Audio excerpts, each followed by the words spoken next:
Okay. And we are here, ladies and gentlemen. This is the Risen Champions League. My name is Hypertension. I'm joined here by Shadow Spirit. How you doing, Shadow? I am here ready to cast some really good League of Legends. You and me both, man. I mean, these are so this is the Champions League, not Dominate. This is Champions League. This is the big leagues. This is the big time. This is the best league.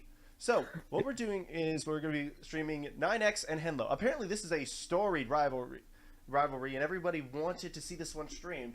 Other teams originally were scheduled, but apparently, due to popular demand, I was told to stream this one. So hey, here we are. We're getting ready to do it, and they're about to get into draft. Are there any? Expect picks like, of course, Ornn, Ezreal, Misfortune. These picks that have been so powerful lately, even with nerfs, they're still strong. Yeah, all that kind of thing. Yeah, I was looking at the match histories. However, it looks like 9X's AD carry doesn't really lean towards those really popular AD carries right now. He doesn't really play the lethality meta. He doesn't really play Israel, but he more plays Caitlyn, Jinx, and some really more a little bit less powerful picks. So it might be a little bit interesting on the priority. They might have to ban it out. They might have to. That would be an interesting thing to, if they did have to ban out say a Misfortune and Ezreal. That does limit the rest of their draft, especially with them being red side, because the fact that you really need to ban out those picks anyway. But there's not really any response pick except for maybe Ornn to pick up. All right, and as we are getting into Support. draft, Okay. Yep. I'll say. What? All right, I'll say we are about to get into draft. Everybody's moving to the pro draft link. What? That is weird. Uh, I'm not sure what's happening right now. Think we're good. Yeah, can you see the screen? The pro draft, Yes. is it going right now? It should be starting up any second now. Yeah, I have the spectator link right now. Yeah, that's what it is. Mm. Yeah, go ahead and take the spectator link. And all right, as we get into draft, like we said, Ornn, Misfortune, Ezreal, the same picks we've seen since the preseason started. Those are the things. Yeah, those are the things that are pretty strong right now. However, the might. Okay, yeah. Right, and they are Okay, here we getting go. into, and they are starting up bands. Henlo on the blue side, 9X on the red side, as you can see on the screen. We've got this going. All right, let's see what they do. I'm quite interested in the whole Zoe pick because I've looked at both the mid laners and they don't really seem like to play Zoe. And I'm wondering. Zoe! Oh, really? I'm sorry, dude. I'm sorry I pronounced it a different way. I was about to say, Zoe's a very powerful pick right now due to her RNG, due to the damage that Paddle Star combined with Sleepy Trouble Bubble. God, I hate saying that name. Can just it's just so much power pick there. We also do see Maokai, we see Ornn band nailing the top lane right off the bat. I say it's Yeah, such both a powerful thing because of how powerful these champions are. Yeah, both the top laners seem to mostly just lean towards tank. They don't really lean towards the Jace. They don't lean towards the Ken and Rumble. And these bans right here, these two tank bans, are actually hurting both teams more than you'd think. I would imagine so, that at least one of them is an Ornn or Maokai main. Yeah, I've seen Maokai in both of them. So There you go. I remember back in season 5, I was a Maokai one trick. And that was how they ended up beating me. Oh, the Xerath ban. It hurts my soul, but Yeah. it makes me so happy that Xerath, the Zappy Yeah. boy, is finally meta. My main, Yeah. my one trick. Oh, I love this ban. I prefer playing Ziggs just because I can one-shot turrets, but Zoe's pretty good too. Xerath is the king. And the Zed ban. That is a ban I didn't expect to see. Yeah, so both these mid laners actually play really different playstyles. Henlo's is more of assassin roam types. He plays a lot of TF and Zed, while 9X mid laner plays more Casa types, which is why we see the Xerath ban right here. Yeah, the Xerath ban is really good, especially because of how powerful the champion is at the moment. The Oof. nerfs that Rise gave him were not big. They weren't very important. They more so nerfed the runes, which were the main cause of his strength.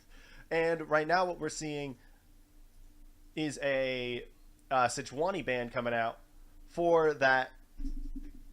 I would say for the going at the jungle, such a powerful champion right now.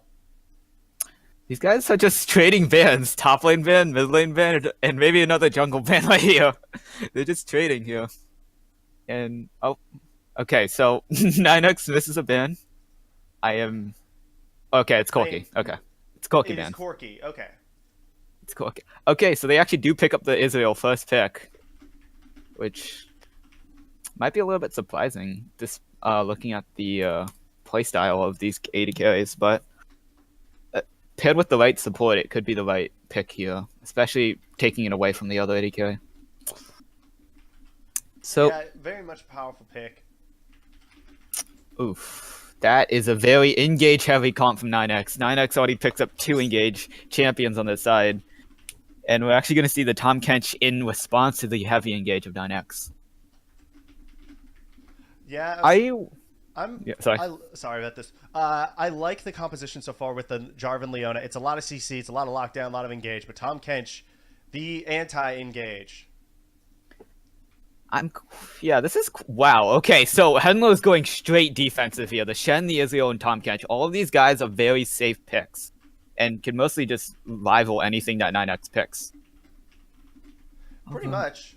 I would say Tom Kench such a powerful anti thing, and then Shen just more protection. They're really putting all their baskets into protecting one or two people.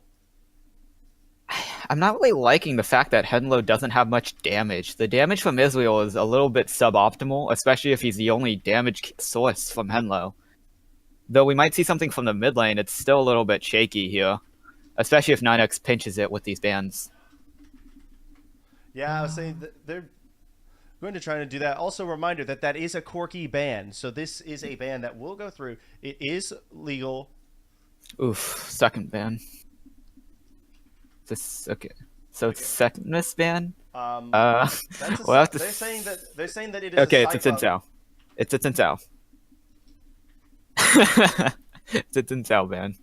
It is a Xin Zhao ban. So again, we apologize for the bugs. It is a Xin Zhao ban. We apologize.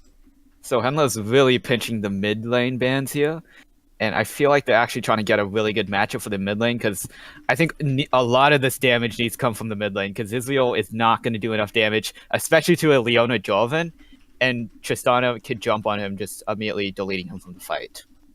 Yeah, there's just a lot. Again, there's a lot of engage, a lot of hop around teamfight damage coming out from 9x. The Kane ban coming through. Just junglers being pinched here by 9x. They really don't want Picnic to get what he wants in the jungle. Yeah, there's a slight advantage of first picking the jungler. They can just pinch anything that Henlo tries to choose from his champion pool. Yeah, it's really hard when you get pinched as hard as you are. And Henlo's final ban is an Anivia. They are targeting this mid lane. Oop. Yep, that was I'm pretty sure it's still an Anivia. So Henlo can still pick up stuff like Rammus or Elise in the jungle, but that damage is still suboptimal. And if they pick Rammus, they're gonna have too much tank and not enough damage for their team comp. Yep, I would say that the fact that they don't have right now, if Henlo doesn't pick someone like very damaging in the mid lane, someone like maybe Malzahar, someone like I don't know, another very powerful mid lane pick, you won't really have the damage because you're just gonna be doing single target with the Ezreal. Something I want to point out is that Vengo and Kha'Zix are still up. They might not be the best into 9x, but they do bring a lot of damage for Henlo. Yeah, they really are, but that's the thing. They're not the best into 9x because 9x has such a beefy front line right now between Jarvan, Leona, Tristana, and Gnar. There's a lot to work with there, but a Syndra ban coming out. But something to think about is that when Jarvan, Leona, Gnar are jumping in, and you have a Rengar on Henlo's team, imagine Jarvan, Leona, and Gnar all trying to jump on the Israel, and then Kha'Zix comes in and one-shots Tristana and jumps out. But I think it is the Rammus pick here for the more safe team comp overall. Oh, okay. I want to see this. Wait, what? I say Kha'Zix coming out. You called it, my man. Oh, nope. It's a Rek'Sai. Okay, so Rek'Sai brings both to the party. He brings a little bit of tankiness, a little bit of CC, and still the... I'm sorry. I am sorry. She's a strong, independent Void woman, and don't you dare disrespect her. I'll call Kindred she too, don't worry. That's a they. Yeah, that's... Oh my gosh, you're tilting me. Okay, so looking at the compositions here. What it is Henlo's it seems to be very good front to back. And then Alessandra coming out from the mid lane. 9x has such a good wombo team comp. There's so This much looks CC. I love so it. good. Okay, so looking at the compositions, what we do have is that Wombo CC chain versus the wait. No, actually, that pick was meant to be Casio. Oh, okay. Oh, that's I would be a little bit more interested in the Lissandra, but Cassio's a good pick as well. The miasma from her W grounds her targets, and if you put that inside the Jovan Cataclysm combined with the Gnaw, it's a lot of damage that you cannot actually get out of because the grounded actually prevents from flashing and or dashing. Yep. I say that grounded. It is going to prevent that Casio is going to be a very good tool at sort of preventing Ezreal from escaping, at preventing Shen from going in, preventing someone like I don't know if Tom. I think Tom Kench can still devour Yeah, out of the yes, he can miasma, still devour out of. but Rek'Sai also can't get out of miasma. So I'm not. This might be a little bit weird to think about, but if Tom Kench is able to play this right, he can deny anything that 9x brings out. Because Henlo's main damage source is either Syndra or Izzy in these fights, and as long as Tom Kench saves one and Shen and Rek'Sai peels, they can still dish out the damage from the team comp despite all of the CC from 9x. Yeah, there really is. I apologize if I'm seeing sort of out of it right now, guys. I'm trying to figure out a bunch of different things. Yep. So let's take a little bit of a look at these matchups now. Shen versus Gnaw. The Gnaw is definitely just gonna bully out the Shen out of all the CS and stuff, and he's gonna just have an overall tough time. We might have to see some jungle activity in the top lane to help out the Shen and or push the Gnaw forward. For the Rek'Sai, I think Jarvan has a stronger early game, but Rek'Sai does have overall more map control with the tunnels and with the damage. But Jarvan does have the bigger early game pressure, especially if he takes electrocute. Most certainly. I think that Gnar personally is a little bit better on other masteries other than Electrocute. I don't like Electrocute Gnar. I know a bunch of people say that I say I prefer. I think that if you combine, I'm pretty sure when you take Press the Attack Gnar, that the Hyper Proc applies after the Press the Attack damage buff. Yep. So it deals out so much percent health damage that Gnar really just can go ham from there. But we do say that Cassiopeia Syndra ban, say mid lane, is one I haven't seen yet since the preseason came out. I really haven't, and I'm so excited to see it. As a mid laner, I'm so hyped. I want to see what Cass takes for her mastery because she can proc Phase Rush pretty easily. She can proc Electrocute pretty easily. But if she's also going for that poke, she can go airy. So there's a few different options for her to take here. And I think they're gonna miss a band. Oh, they miss. And Syndra, I think she mostly just takes airy because she doesn't have a reliable way to proc Comet and or Electrocute. So I think it's just gonna be airy for the Syndra. I think she does have a way to proc Comet with the. I'm trying to remember the name of her W. It's not. Let's say Force of Will is her E. I know it's Scatter the Weak. It's the Scatter the Weak is her E. Yeah, is Force of Will her W? Yes, it is. Yes, it is. Force of Will is a W. So, I mean, if she can reliably proc that, it doesn't seem too bad. But Comet's more of a thing where if you want an ability that you can spam constantly, and Syndra's Scatter the Weak has a pretty high cooldown. Most certainly.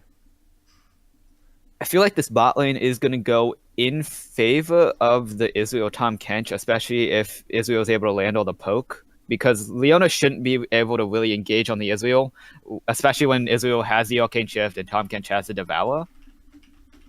I mean, if Tristana is able to constantly dodge the Qs from Israel, it should be a fine lane, but I think Israel has the innate advantage in this lane.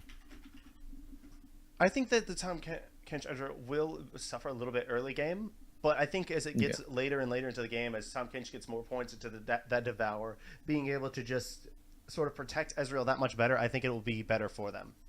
Yeah. So I think Tom Kench is probably actually going to stay around Syndra more during this game because Israel has his own escapes in this. He has Flash, he has Arcane Shift, and he has. I apologize for that stream issue, everybody. Something I say there was a mistake there that happened on stream. But yeah, so if if Israel has his own ways of escape, then Tom Kench is probably just gonna have to stay around the Syndra, so Syndra can also deal a lot of damage as well. But we'll have to find out where the priorities lie here. Most certainly. So yeah. So now that they've loading into game, we can take a look at the summoner spells now that they've locked in. We have the heal from Syndra, which is a little bit interesting, and I would kind of like to see more of maybe an exhaust here, especially with all the burst damage and CC, maybe even a cleanse, to have reliable peel. But maybe she relies a little bit more on the Tom Kench to get her out of these sticky situations. Yeah, I think looking at the team comps altogether, I think that the side of Henlo has a little bit more finesse to require execution properly. I think Yeah. that while the 9x composition is easier, I think that there is a little bit higher I would say a little bit higher potential out of the side of Henlo, but compositionally, I like the composition of 9x a little bit better. And Ninox's damage potential is much higher. Cassiopeia and Tristana have really good late game I was talking about damage more in of their burst kits. potential, like Oh, individual okay. like burst potential. I think it is higher on Henlo. I'm sorry if I did not phrase that correctly. Yeah, Syndra and Rek'Sai all have single target abilities that you kind of just point and click on somebody, and they do mass amounts of damage. However, I think 9x, I still think 9x has more damage overall. No, Jarvan both have really good damage in their kits, and Cassiopeia and Tristana, all those late game carries that you can rely on to dish out damage as long as they play it right. Most But certainly. we'll have to see how they play out these lanes, though, because for me, looking at Henlo, their lanes don't really clash together well. Their laning phase is actually pretty decent against the team of 9x, but I feel like out of lane, their team comp is a little bit mismatched here. Out of lane, it In really a, could be. It really could be. Again, I'm sorry if I seem like distant during this portion of the game. I'm trying to juggle about 4 different things at once. I've got about 5 different people messaging me. I apologize for that. Because there have been massive streaming miscommunications here. This probably should end up being the live game, just because the fact that one of them just started with the live game. So, we're in here. We're about to get this started. Who are you picking to win based on composition? I really like 9x's composition. Their comp has little room for error. I Error. also am going to go with 9x, but I think it's more so because the fact that it's just like the sheer amount, it's so much easier to pull off. Even at this diamond level, I don't know enough about either team to really make a call either way, but I think that overall, I think that that composition is so much easier to pull off. Yeah, it does seem much more reliable to just Cataclysm, Null, and Miasma into the Cataclysm just to basically DPS anybody down in the Cataclysm rather than kind of Syndra needs to use the Unleash power on a certain target. Tom Kench needs to devour at the right time to dodge CC. Israel needs to pull out his Mystic Shot, hit the right target. Maybe Arcane Shift forward. It's a little bit hectic for Henlo, but 9x you can see a clear goal in the team comp. Most certainly. However, Also, well, here's one of my favorite parts of the game: the skin game, which oh 9x wow. 9x wins. Oh, a lot of noise there. That I don't know what the heck happened there. A lot of stuff just happened. A lot Oh of wow, things just went on. pretty fast. Okay. All So, right, so we are um, now moving into game. while loading into this game, we could see a little bit of the keystones that they took, and the fact, some interesting stuff is that Noah took Summon Airy, which implies that he's going to be more poking in this lane rather than running somebody down and DPSing them. He went airy, Which, you said? yeah, I think he did. Yeah, if you click on Noah, you can see the area flying around him. Okay, so there are frames dropping on one of the sides. So I'm gonna go back for a moment. I'm gonna go back to my favorite thing, the skin game. The game goes to nine. So the skin game goes to 9x because of the fact that they had 5 skins to the 4. Unfortunately, it's the afternoon. I mean, it's a dude without a skin. What else can I say? You get some money, scrub. Oh man, why? Where's the Earth Kench or the Cooking Kench? They're like not, but Earth Kench. So we Unbench the Kench, unslander the Salamander. And it looks like, okay, what they're thinking, I think what they're thinking about doing here is they're trying to think about, okay, we can invade this red side here. They're probably starting blue, 49X, so this way we possibly could catch somebody out. We could get some deep vision down, and it looks like they are going to be able to get that. This is quite the correct call here because they might predict that Jarvan's going to start on his bot side, try to get that good leash off, and they might actually be able to take a red from them if they play it correctly. Bot lane's going to be backing to go to reach bot lane at the right timing, but it does not look like they're going to be actually capitalizing on the vision, more like just trying to scout out some stuff. Yeah, right now, the fact that they were able to get it in that deep vision is just going to mean that Kujo is going to have a harder time roaming around the map with a little bit of BM there from Doxa with the Jinx. Love that emote. That's one of my favorite emotes after the Fnatic emote, EU greater than NA. And now what we are seeing is we're seeing Picnic start on that red buff. Let's see, the leash slowly starting to come up. Tiramisu just getting that damage out. I'll say Aerie is such a powerful rune because of the fact that it has practically no downtime. I believe the minimum downtime is 2 seconds, which if you compare it to Comet or even Electrocute is absolutely insanely low. So, the Cassiopeia actually opted into Comet in this matchup, which I'm not too fond of, but with the Miasma slow, it might be pretty favorable for her, but it does seem a little bit shaky on the way the procs it. I think that right now Cassiopeia is in a weird spot because of the fact that she has no good rune. She doesn't have anything that super synergizes with her the way Deathfire Touch used to, and it hurts. In addition, there's no Storm Wave Search, and we do see in the bot lane where Leona Xenoblades forward, and the Ignite comes out, and the Explosive Charge actually kills Israel, and First Blood goes over to 9x. Yeah, just massive levels of amounts of engaging damage onto Little Trooper. There was so much going on there, he couldn't even really react before he just got blown the hell up. They didn't really respect the Leona level 2 engage from 9x's bot lane. I mean, that engage is so powerful, it can come at a moment's notice. As soon as they hit level 2, it seemed, they were just immediately on top of Little Trooper. Yeah, I guess they didn't really get the push advantage in the bot lane, which is pretty important, especially when getting the first bloods, as we saw there. Yeah, and now they are backing, cashing in a little bit of this gold. Wolfgod Skyline, is there that? But oh, mid lane. We do see in the mid. We do see in the mid lane. He just kind of gives a little love tap to Sinja and walks away. It's like, hey, you have nice legs. I'm sorry. I'm just gonna be the source of all the memes, all of the dreams.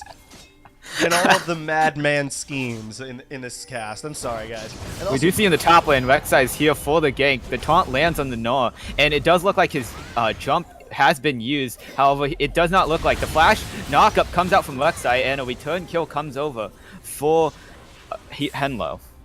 Yeah, Henlo's jungler and top lane just really well coordinated in that gank. Really able to pincer the Gnar, make sure that he could not get out. Very good flash there by Picnic to get him out, but in return, Tiramisu actually kept his flash, so... Might see in the bot lane, Zenith Blade lands from Leona, and they're looking to jump. Jarvan's down here for the gank. Red buff slow, gets the flag and drag. He tries to devour Israel, but gets stunned up as well. Israel might be dead here as well, and he gets autoed by the Tristana. Tristana flashes forward, and she gets to jump out. However, the turret shot does take her out. Yeah, it's the afternoon. It's the afternoon, getting that last little tongue lick, just taking Wolfgod Skyline down. He tried to jump for the skies, but he seems to have hit the moon. That's a great analogy. Rek'Sai's back up here for the counter gank, but the taunt actually does miss, and nothing else is really achieved up here. Yeah, really that gank was more to, I think, to scare off Tiramisu from trying to push anything right now. There is a farm lead for Arcvale. He's got that sort of dominance that you expect from someone who's ahead, not necessarily in this matchup, but now with that Ninja Tabis, he's just going to be able to deal more damage than... Oh, but in mid lane... We do see in the mid lane, Rek'Sai is able to get the knockup, and it's just so easy to kill a Cassiopeia. Oh. As I'm not a too former Cassiopeia player myself, that was painful to watch because of the fact that it's so hard to get out of those ganks as Cassiopeia. Especially unless you have Miasma up and ready and immediately you're able to launch it, because you kind of have to predictively launch Miasma to prevent something like that. So I'm not. as a result, you did see great support go down. I say great support. Don't know if he's such a good Cassiopeia. Just kidding.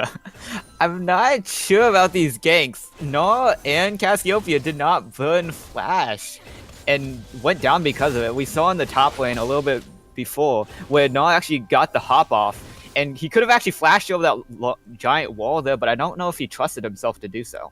Another thing I'm seeing is that Picnic, with having that kill and the assist, he's chosen to go the warrior route for his jungle item. That's going to mean he's going to deal even more damage in these ganks, whereas the Jarvan, I don't agree with going red smite. I think that, especially at this elo, where vision is so important and the players are so much better than most other players in this game, you really always have to take the green smite, because Smite Stone just gives you more vision, and vision wins games at this level. I do second that. However, in the top lane, the CS advantage goes back to Noah because we did see that a giant wave did crash into Noah's turret and Shen had to back in risk of getting ganked by the Jarvan. So actually a lot of that CS went back to Noah, and Shen actually lost CS himself. Yeah. I'll say Little Trooper not having as much luck with the poke as he would like. I haven't really seen him get the Kleptomancy procs. Seeing some fighting down here in the bot lane. Leona Zenith Blades forwards. And Tom Kench has that Shen ulti, the Stand United, coming through. And it does look like Leona is good as dead with the taunt landing on her. And she takes down the TP, comes down from Null, but he does have to cancel it. And it does look like they're going to be engaging back on the Tristana. She doesn't have a jump, but Jarvan is here for the help. He flashes forward, gets the flag, and Drag knocks up too. But Cassiopeia is here as well. The Petrifying Gaze misses, but they still do get the Tom Kench in return. Yeah, overall there, I think that what happened is there wasn't enough vision or communication there from the side of Henlo. They had a very easy 2-for-0, but they didn't communicate as well between the mid lane and the bottom lane who was making that dive. So as a result, they lost the Tom Kench and turned what would have been a 2-for-0 into a 1-for-1, where they trade supports instead. However, the fact that where the kills went, that was where it matters. If you look at the side of Darnex, the kill went on the Tristana. If you look at the side of Henlo, it went on the top lane. Did you see in the mid lane, Jarvan is here ready to fight. The Unleashed Power knocks out Jarvan, and he turns around a 1v2 with a little bit of an assist from the Rek'Sai.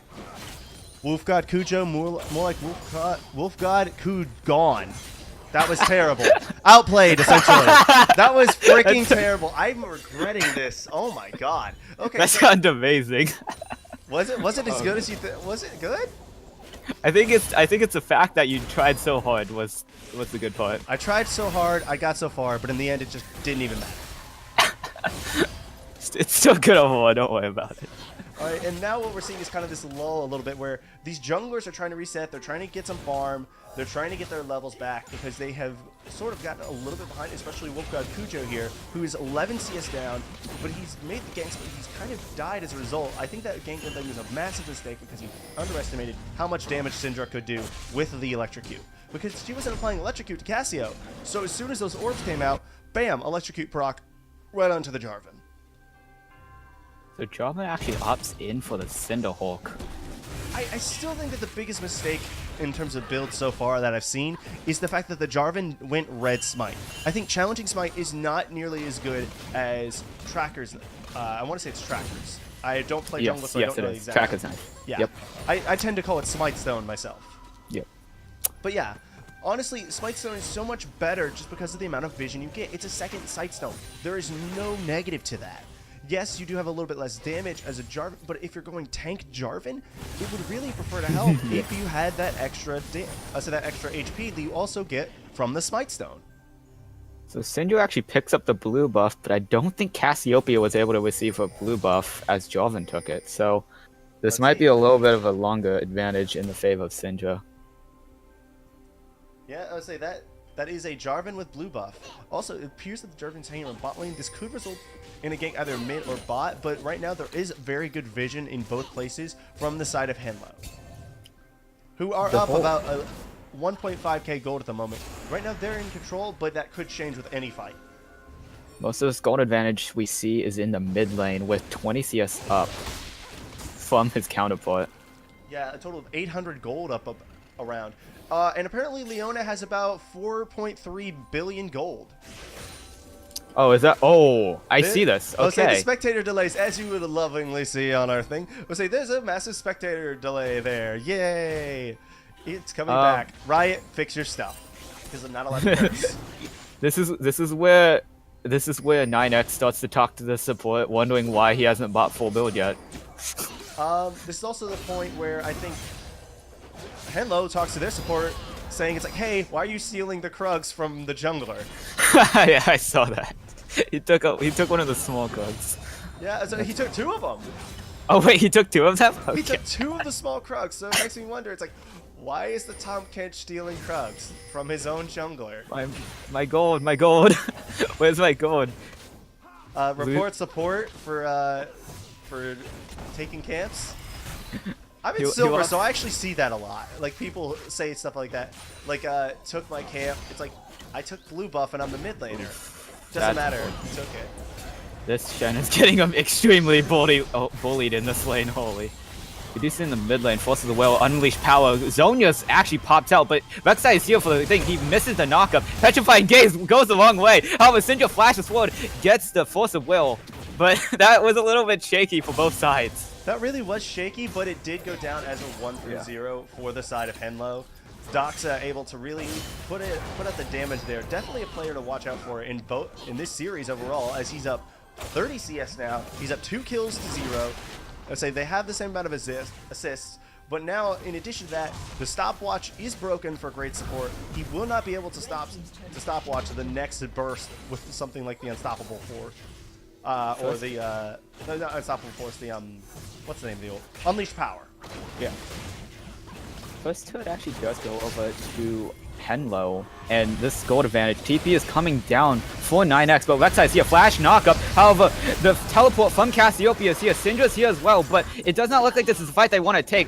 Noah and Shen are tussling in the top lane, so neither one of them can actually TP. Noah comes out from the Noah, actually, and Shen is actually looking to have the advantage in this fight, and nothing else is really happening in the bot lane. Yeah, sorry about that, guys. The directed cam was like, no, the fight in the top lane is more important, and who am I to argue with it? But this is also going to result in a bot lane tier 1 for the side of 9X. They're able to pressure out because of the over-aggression from Henlo. Henlo just went a little bit too far, especially the Tom Kench there, I think. Or who was it that died in that fight for the side of Henlo? I think it was Rek'Sai. Rek'Sai died. Okay, then Rek'Sai went too far. Tom Kench went too far. Their team wasn't close enough to respond, so they went a little bit aggro and went kind of face first into a 3v4 and lost their jungler as a result, and then lost both the tower and the ocean drake. So overall, a very good turnaround for the side of 9X. Does look like the next is an ocean drake, if I'm not mistaken. Allow me to check. Because I'm pretty sure the symbol on that is the ocean drake. Okay. So this might be looking something interesting. Henlo's bot lane is looking for top lane, and I think we see a lane swap here. I would say a full lane swap by both teams. This will, I would say, now that the fact that it's being responded to, it won't as much hamper either team because of the fact that they will just be able to move their top laner to respond. However, right now it is 5 members close by near on that top mid side for the side of 9X. Oh, we do see Tristana jumping in on the Rex side, getting the explosive charge, but he is able to tunnel out, and nothing else is really happening.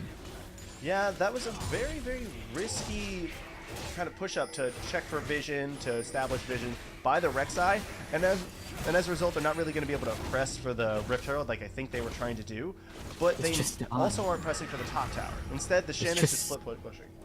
This Tristana gets a really early red buff with taking from Jarvan. Yeah, I don't know about that quite yet. I don't know that was the best idea. I mean, she has a really decent advantage over the Israel. I think, yeah, it's a 1k gold advantage in favor. Cassiopeia actually finally gets her blue buff. Yeah, the question is, though, will the Tristana be able to last long enough after the Syndra hops on her and lets loose the Unleashed Power? Oof. Okay, so both mid laners are taking their blue buff. Both mid laners are just gonna farm up in the mid lane. Yeah, and it seems like where the leads are sort of balancing out a little bit. You see Rek'Sai here. Stand United comes out, plus the Abyssal Voyage. They're all flashing on the Tristana, and Tristana is good as dead as 4 members are going on her. In the backline, we do see Noah versus Syndra, however, Leona falls as well, and Noah's just getting collapsed on by the Syndra. She might have the Unleashed Power coming out, but he does get the wallop to get the stun off. He has to flash away, but I'm not really sure if he'll be able to survive this. Rek'Sai is here as well. The Scout of the Week does get the stun, and Null falls as well in a 3-4-0 favor of Henlo. Yeah, a very good play by Henlo to collapse when they did, how they did. They came in and they were like, okay, the Gnar's teleporting in. Let's go straight past him. Let's just ignore him and focus on the bot lane and getting these kills. And they did, and it worked because of the fact that Gnar got caught behind the enemy team. I said behind the side of Henlo now. So it resulted in Tiramisu just getting destroyed by all 5 members of Henlo. If we look at the items builds a little bit, the Shen might be building towards the Knight's Vow, which... No, really... the Kindle Gem, I believe, builds into, it might build into, no, it does not build into Titanic. No, yeah, Titanic is the Jom's Fist plus Ruby Crystal. Yeah, and then the Tiamat. So I have no idea what he's building into. Well, he has a cloth armor, so I'm actually thinking this is a nice battle. We might see some fighting in the top lane, but they're just able to take the turret with relative ease. Syndra walks over that wood. Never mind. I say Trooper was very ballsy there to stay around as long as he did. If the Leona had just positioned a little bit more up, I think that would have been a Zenith Blade straight onto the Ezreal. I mean, he had Flash and a Tom Kench ready for him, so maybe... There was also a Cassio nearby. Yeah, it was definitely risky, but I guess it paid off in the end. Most certainly. And now what we're doing is we're seeing this kind of sort of... 9X is trying to figure out how they're going to get back into the game. I think what they need to do is pump all of their resources into this Tristana. This Tristana is the main person ahead, and you also have to focus on the Syndra in fights. Don't worry about the Ezreal as much until Syndra is dead. She's the main source of damage. She's the most far ahead. She's about 2,500 gold ahead of the Cassiopeia, as you can see on the screen now. Also, Ezreal apparently had 4 billion. You've seen Abyssal Voyage coming out from the bot lane, trying to catch up to Tristana, but I guess it failed, and Tristana was just able to rocket jump away. Yeah, I'll say the Shen, Tom Kench, not as effective as some other Tom Kench combos. I remember my favorite one is probably Tom Kench Hecarim, where you just come up right behind them, onslaught of shadows, knock back, they are into the hands of your team. Yeah, we do see Henlo steadily taking over the jungle of 9X. They're getting the wards off on the blue side, and we do see a little bit of wards in the red side, but... I think a lot of their dominance right now is just by how well they played the early game and everywhere except for bot lane. Bot lane was the lane we put the most emphasis on in terms of how talking about in draft, when in reality it has been the most inconsequential lane so far because the top and mid of Henlo, these solo laners, are establishing so much dominance. We do see Rift Herald getting summoned in the bot lane. Leona might be getting caught out. She gets hit by the taunt, trying to get hit by the tongue lash, and does look like the Devour comes out and this Leona's dead. Yeah, and also they gave the kill to the right person. Getting the Syndra even more fed is exactly what you want to do. We might see something big. Petrifying Games gets a stun off. Flag and Drag knocks him up. However, he does have the stopwatch. Plus, the Stand United comes out, and the Cataclysm's here. But yes, he can flash out, and Jarvan is as good as dead as well. Void Rush takes him out. Again, you gotta ban the Tom Kench, or else things like that will happen. As Zyrene decided to discuss it at All-Stars, that this champ is so disgusting right now because he synergizes with several different runes. He's so good at saving someone. Between the fact of Stopwatch and the Tom Kench, there's not really much of a chance that you have to get this Ezreal. However, there is some pushing in the top lane, plus Shen is also here on his way. Syndra is looking to defend this, however, it was a turret trade for both teams, but Dragon does go over to Henlo. I didn't see a tower taken from Henlo. What happened? It was the Rift Herald, it was the bot lane outer turret. They used the Rift Herald. Yep, they summoned the Rift Herald down there, but it wasn't able to get to you. I apologize, I missed that. So what we're seeing now is we're seeing sort of a chokehold vice starting to be applied by Henlo. They're establishing deeper vision. They're establishing their dominance by getting these dragons. They're trying to just get as far ahead as possible. Yes, they are. What? Yeah, the Rift Herald. I'll say that Rift Scuttler. Full Rift Scuttler. It has a long way to go back home.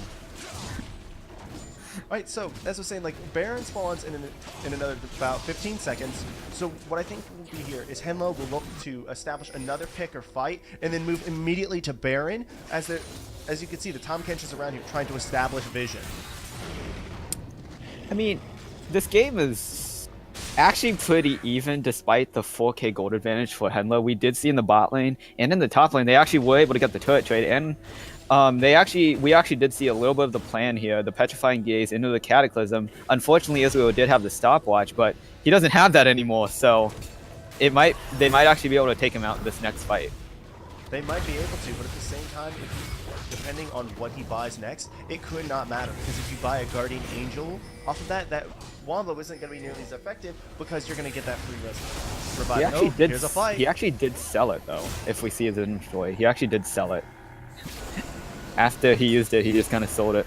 It's done. Yeah, these teams squaring up. I would say Shen just off in the side lane, trying to push because he knows he has teleport. He knows he has Stand United. So no matter what, he's going to join the fight regardless of what happens. Whoever gets caught, Shen's like, I got you, bro. 9X has 2 teleports, but I don't really think they're utilizing it like to the fullest, because Noah is kind of just staying around here and wasn't really contributing too much. He was kind of a warning sign saying, if you engage, we'll engage back, I guess. Yes, because he was in Mega form at the time. Yeah. So what I think the biggest problem is here for the side of 9X is execution. They're sort of getting out-executed here in pretty much every single situation. There have been a couple where they've managed to get the better of it, but for the most part, Henlo has just been outplaying them at level. However, what they do have here is very good vision at Baron, but they're not going to see this. Cassiopeia is getting caught out in the top lane. However, in the bot lane, Rek'Sai is getting caught out as well, but Rek'Sai is able to flash away. Petrifying Gaze from the Cassiopeia, but the Devourer comes out, and they're looking just to stomp on this Cassiopeia. However, the damage she's dishing out, Unleashed Power, Exhaust comes out, and it does look like she's taken out, but man, that was a little bit scary for Henlo. Yeah, Henlo just disrespected what the Cassiopeia can do. Oh! He lands the flash taunt and the knockup while coming up. Flag and drag hits too. Void Rush goes on to the Jarvan, and it looks like we're having a little of a fight here, but it does look like Rek'Sai is going to win this. However, in the meanwhile, taunt lands on Leona, and Israel is here to follow up. Flash comes out, but it does not look like she's going to be able to get out. And that's 3 in favor of 0 for Henlo. Yeah, what I expect to see them now do is after this tower, I think they should rotate to Baron or into this Gnar in the bot lane. Both of them would be a good idea, especially as this Gnar is about to take down this bot lane tower while they are actually pushing for an inhibitor. They are turning the sights to... They're taking the trade, saying, no, you can take out inner turret, but we're taking your inhib. Your base is getting destroyed right now.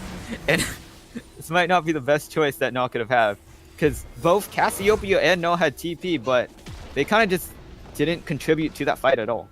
They really didn't. Like this double TP composition is not working out as well. I think that Cassiopeia with TP is a little bit of a waste here, especially when you're up against a Syndra. I think Exhaust or Cleanse would have been much better.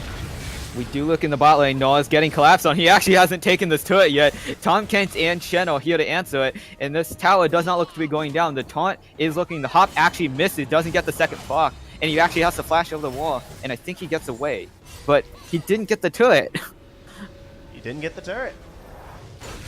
At the baseline, you have to think that that is a loss for the side of 9X. They are down about 8,000 gold at this point. They are losing this game slowly but surely. The worst part about it, though, is that they're letting themselves be beaten as well. Yeah, Henlo is just slowly chokeholding, and 9X are just kind of flustered in the face of Henlo's rotations. Most certainly. I would say these rotations just coming out so good from Henlo, just rotating their entire team around the map extremely well. And oh, that Honor 5 ward goes down. You were a nice person, but it couldn't save your ward. We see the confident builds coming out from Henlo. Guardian Angel being built from Rek'Sai, Titanic Hydra going for second from Shen, and Syndra being able to build just total damage, minus the zone years. But I still question what the Kindle Gem is for, because right now it's just taking up a build slot that you could be using to help go towards that Titanic Hydra, or the build could have already been done, because I believe that with the gold he has in pocket, plus the Kindle Gem could have finished the Hydra. Now he would. Yeah, because Titanic Hydra would cost 1,100. Yes. And yeah, and he has 300 on pocket, and Kindle Gem costs 800. But I think it was just for the gold efficiency. It gives cooldown reduction, it gives a little bit of HP, and he bought it pretty early just for, I guess, sustain in lane, because... Potentially. That wouldn't be a bad decision. So what we are seeing here is, like, both teams understand that a fight will happen soon. 9X is really just trying to back off, just kind of clear it, whereas the side of Henlo is gonna go for this Drake. We'll see in a moment what kind of Drake it is. There's gonna be fighting in the bot lane. It looks like Noah is actually losing this trade. However, it does look like... Oh, okay, here we go. 9X are actually starting up the Baron. Wow, Henlo are looking just to chase. I don't know. It looks like we're focusing on the fight in the bot lane, and it does look like Shen's going to be losing this. However, meanwhile, in the top side, 9X has to peel off the Baron, but we do see Noah being able to beat out the Shen in that 1v1. As Nar should, for the most part. I would say, yeah, the Titanic Hydra will probably come out. Oh, no, he sells both components. Oh, wow. He is... I guess he maybe just wants to be more tanky, understanding that he can't beat the Noah 1v1 even with the Titanic, maybe. I disagree with that sell, just because of the fact he's still 206. He's still got a lot of gold up him, if I'm not mistaken. Yeah, he's still got 200 gold up. Ooh, the Noah comes out just for the disengage, and Noah's able to walk out safely. Nar just hitting that big old nope button. It's like just, oh, I'm gonna go in. Nope. Just right into the wall. I'm just trying to understand how to say the sentence. No uses no, you know? Okay. However, we do see it in the mid lane. Stan United comes out on the Tahm Kench. Tahm Kench was able to devour, and this Leona looks to be caught out. Solar Flare comes out, but it doesn't really stun up anyone, and he's taken out. However, it does look like 9X are taking this third Ocean Drake of the game, and yeah, no much contest can be happening. Rek'Sai tunnels in, but Scott has to get out now. Yeah, the side of 9X really playing that risky because of the fact that they were down a man. They could have gotten caught there. But now it looks like Henlo is moving for the Baron. The vision game is in favor of Henlo right now. They're looking to clear the jungle of 9X, and we see the vision game actually being destroyed by for 9X by Henlo. And look at all the pink wards coming out. Yeah, this is dangerous. They don't know where they are. They can't see him. Fnatic Death Bush. And it does look like the Baron has been started. Yeah, and this is a... Oh, okay. Zone just comes out. A little bit of a misclick from Rek'Sai. However, that gives 9X the time to come back, and it does look like they're going to be contesting for this Drake. Two-shot barrage comes out from Israel just for a little bit of poke. Shen is here on the sideline. Taunts up the Robin full how he goes in, but the smite isn't enough, and Henlo was able to secure Baron, but is the fight going to be taken enough? Holy crap. So this fight's actually going really crazily. The Tahm Kench is taken off on the background. Tristana's rocket jumping forward, takes out two, flashes away. Xena Solar Flare comes out and they're trying to run for the hills, trying to secure this. Baron, Unleashed Power, is able to take on Cassiopeia on the backline, and this fight's everywhere. Gunar's taken out already, and Void Rush takes out Tristana, and this fight has been turned back in the favor of Henlo, and it's an ace for Henlo. Very good peeling and moving and kiting back from the side of Henlo. Doxa and Little Trooper were insane in that fight because of the fact that they were just able to avoid everything thrown at them by 9X. And it's going to result probably in a good tower or two, maybe even in I'll say a Nexus tower. As that inhibitor goes down, the minions are pushing, but no, the Jarvan is there to take it down. They will take top lane tier 2 though. So overall, a massive win there for Henlo when it looked like they were going to get beaten in that fight. That is such a loss because Null wasn't able to actually use his ultimate in that fight, which kind of had a problem. We did see Tristana pop off in that fight, but I think she stepped a little bit too forward though, and they just kind of all just got collapsed on.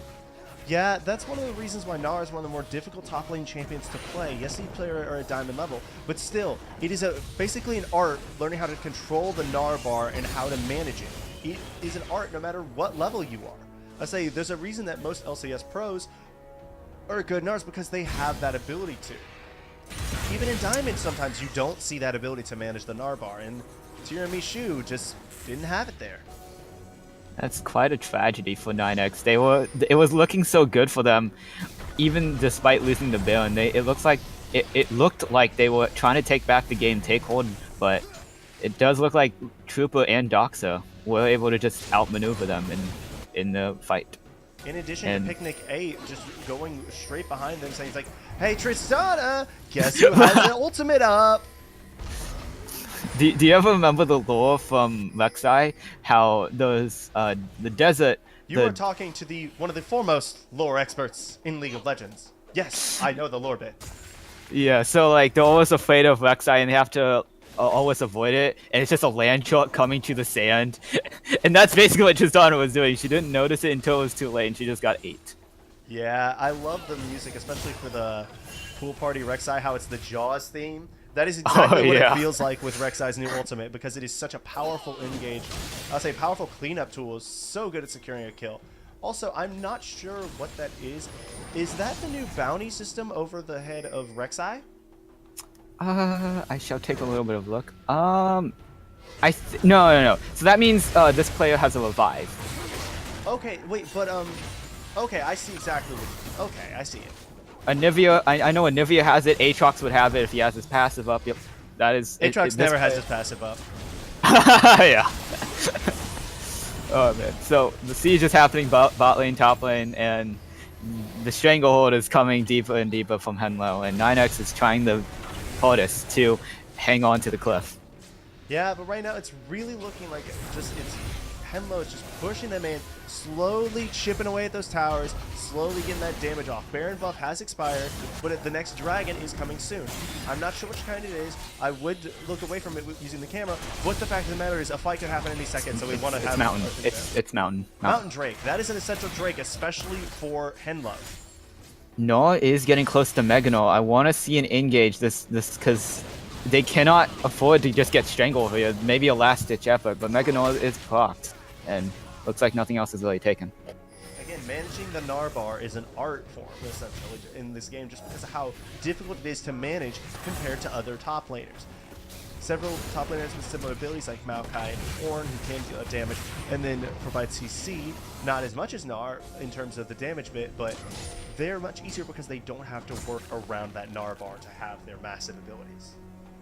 This Null and this Jarvan aren't really tanky. If they were tanky, they could probably tank a lot of the damage coming out from Syndra and Israel. But that Syndra has fighting precision. We saw in the Baron fight, she was actually able to pick out the Jarvan and ult him with the Unleashed Power and just take him out of 4 people just crowding around, which I give praise to. That was very much the thing. A good Syndra is a beautiful thing to watch. I'm not a good Syndra, so it's not a thing of beauty whenever I play her. But watching someone who is good, it's amazing. Say Doxa just sitting here at 7-0-2, best KDA in the game. Not the most kill participation though. That's going to Picnic, who's been honestly all around the map, who's just been a monster, just moving around, able to kite. To deal out CC and pick it off. And look, they're right there all for the Mountain Drake too. Henlo is taking control of this game little by little, like they're just exerting that dominance that they had in the early game. Two-shot barrage comes out for a little bit of a poke, a little bit of a warning sign, but Baron has worn off. However, this mountain could be the replacement for that just by a little bit. I also like the itemization here from Henlo's tanks. These tanks itemize perfectly for who is going to be going after them. Most of the time it's going to be the Shen going after the Cassio, the Rek'Sai going after the Tristana, so they built for their targets. We might be looking at a fight here. Devour has to come out. Solar Flare comes out questioningly for the Leona, and I guess the tunnel forward from Rek'Sai was a little bit of a wise choice there. Yeah, did get out a very massive ultimate, whereas Devour has a cooldown of like around 15 seconds, I believe. Somewhere At max, yeah, max rank, I think it's 8 seconds right now. It's 8 seconds. 8 seconds right now. That is a very short cooldown compared to the Solar Flare, which has more like a 40 to 50, maybe 60-second cooldown. So 9x actually on a pretty good spot. Oh shit! Oh. Flash taunt lands on the Cassiopeia. Cataclysm traps too. However, Rek'Sai flashes out. Cassiopeia falls, and Jarvan is here in the middle of the fight, trying to get things. Unleashed Power takes out Tristana, and 9x is running for the hills. Wow, Henlo is able to take down Jarvan with the Void Rush, and this game is looking to be closing out very soon here. Yeah, honestly, a beautiful engage there from Arcvale. A beautiful follow-up from both Picnic and Doxa. So much precision there. Doxa flashing the exact place where he needed to be able to land onto Wolfgod Skyline and just pop the Unleashed Power.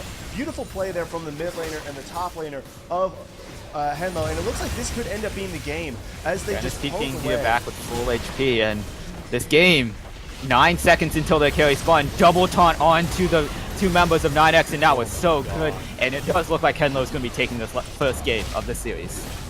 All right, I was saying that is going to be game 1 in the books as Henlo take down 9x. And honestly, that was a very cleanly played game by Henlo. Very good, and not nearly as much so by 9x. They just got outmaneuvered at every single opportunity. And it was one of those situations where you'd really hate to see the fact that it happened. I say just because of how dominant that win was. At this level, you expect games to be a lot more even, but it was very one-sided. We put all of our plays into 9x, but Henlo never gave them the chance to execute the wombo combo that we were talking about. We never really saw the whole no into in the cataclysm into miasma. It was mostly just a scattered fight all around, and it does look like that's what gave Henlo the win there. Most certainly, that was just a very good win there by Henlo. So, all right, we are going to be taking a short break. We are going to play some music. We will be right back in just a few minutes. All right, see you then, guys.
And we're back here, everybody, for the Champions League. This is week 2. I'm Hypertension here with Shadow Spirit. Yep. All right, thanks for the backup there. All right, and You're welcome. okay, so what we're gonna do is we're gonna talk a little bit about how that game went. It was kind of a hectic link. I was a hectic game there, just because of how chaotic it got towards how far Henlo was able to dominate. They just got ahead early game, uh, and they were just never really looked back. I apologize if my draft and other commentary is not as good right now. We are trying to establish everything in game. We're trying to get everybody set up. So Apologies. 9x and Henlo have switched sides. 9x is now on blue side, so now they have the first pick advantage, and I really want to see where they're going to go because Henlo was able to pick up the Israel, and that Israel actually was doing work, especially when 9x were trying to dive on him, but Israel was just way too slippery for 9x. And I think the bans are definitely going to be different this time, but 9x has the first pick advantage, so we might actually see a different draft here. Most Hopefully, at least. 9x tried the Wombo comp, but it didn't really success. So maybe they're gonna try maybe a different type of team comp. But Henlo, they don't really have much to worry about right now. They drafted a pretty tough team comp and they succeeded. Yeah, the main problem with that composition is it doesn't play as super well from behind. So, I mean, you have to think about that when you're looking at the game. I would say when you're thinking about drafting these comps, is you can't get that far behind and expect to still be able to pull out a wombo and win. I wanted to see the Lissandra. I might be a little bit biased, but I think Lissandra would have done better than Cassiopeia. But I don't. That's just because I think it just would have helped 9x get ahead much. Well, I guess come back much better because the Cassiopeia, when she doesn't have enough items, her damage falls off. But the Sandra, she doesn't fall off because she has a point click lockdown and she has so much CC for her team. But Yeah, I I don't think know. Maybe Lissandra would have been a good pick, but I'm not sure. I would say I'm not sure he would have done much better against that Syndra. yeah. I don't know. Maybe in a different world, perhaps. But we are All right, yeah, and waiting. we are getting into draft now. We are setting it. I say getting into draft. That first ban is going to be the Syndra. Ooh, smart ban there because you have to get rid of this pick that Doxa was so good on last time. You cannot underestimate how powerful this pick is in this guy's hands. And if they're afraid of the Zed, that means they're Wait, throwing two. What? did what? Huh? Oh, okay. Uh. They haven't locked in the ban yet. I thought they had locked in the ban and that Henlo had missed a ban or something. I apologize for Okay. that. So Okay. other picks I expect to see banned here is I don't expect the Rek'Sai to get as much through. I expect something else besides just the Syndra to be banned because Syndra can be replaced by certain other champions like Xerath, people like Anivia. You could substitute these champions, especially with how powerful Xerath and Poke Mages in general are right now. I think you could do it. Henlo, going back to that top lane though, nailing in the Maokai. What if 9x is gonna play the chicken game? I'll put one up and make Henlo ban it, and or else they get a first pick it. However, they do throw a second ban over to Doxa. With I guess they're really afraid. They banned it last game, and they're gonna ban it this game.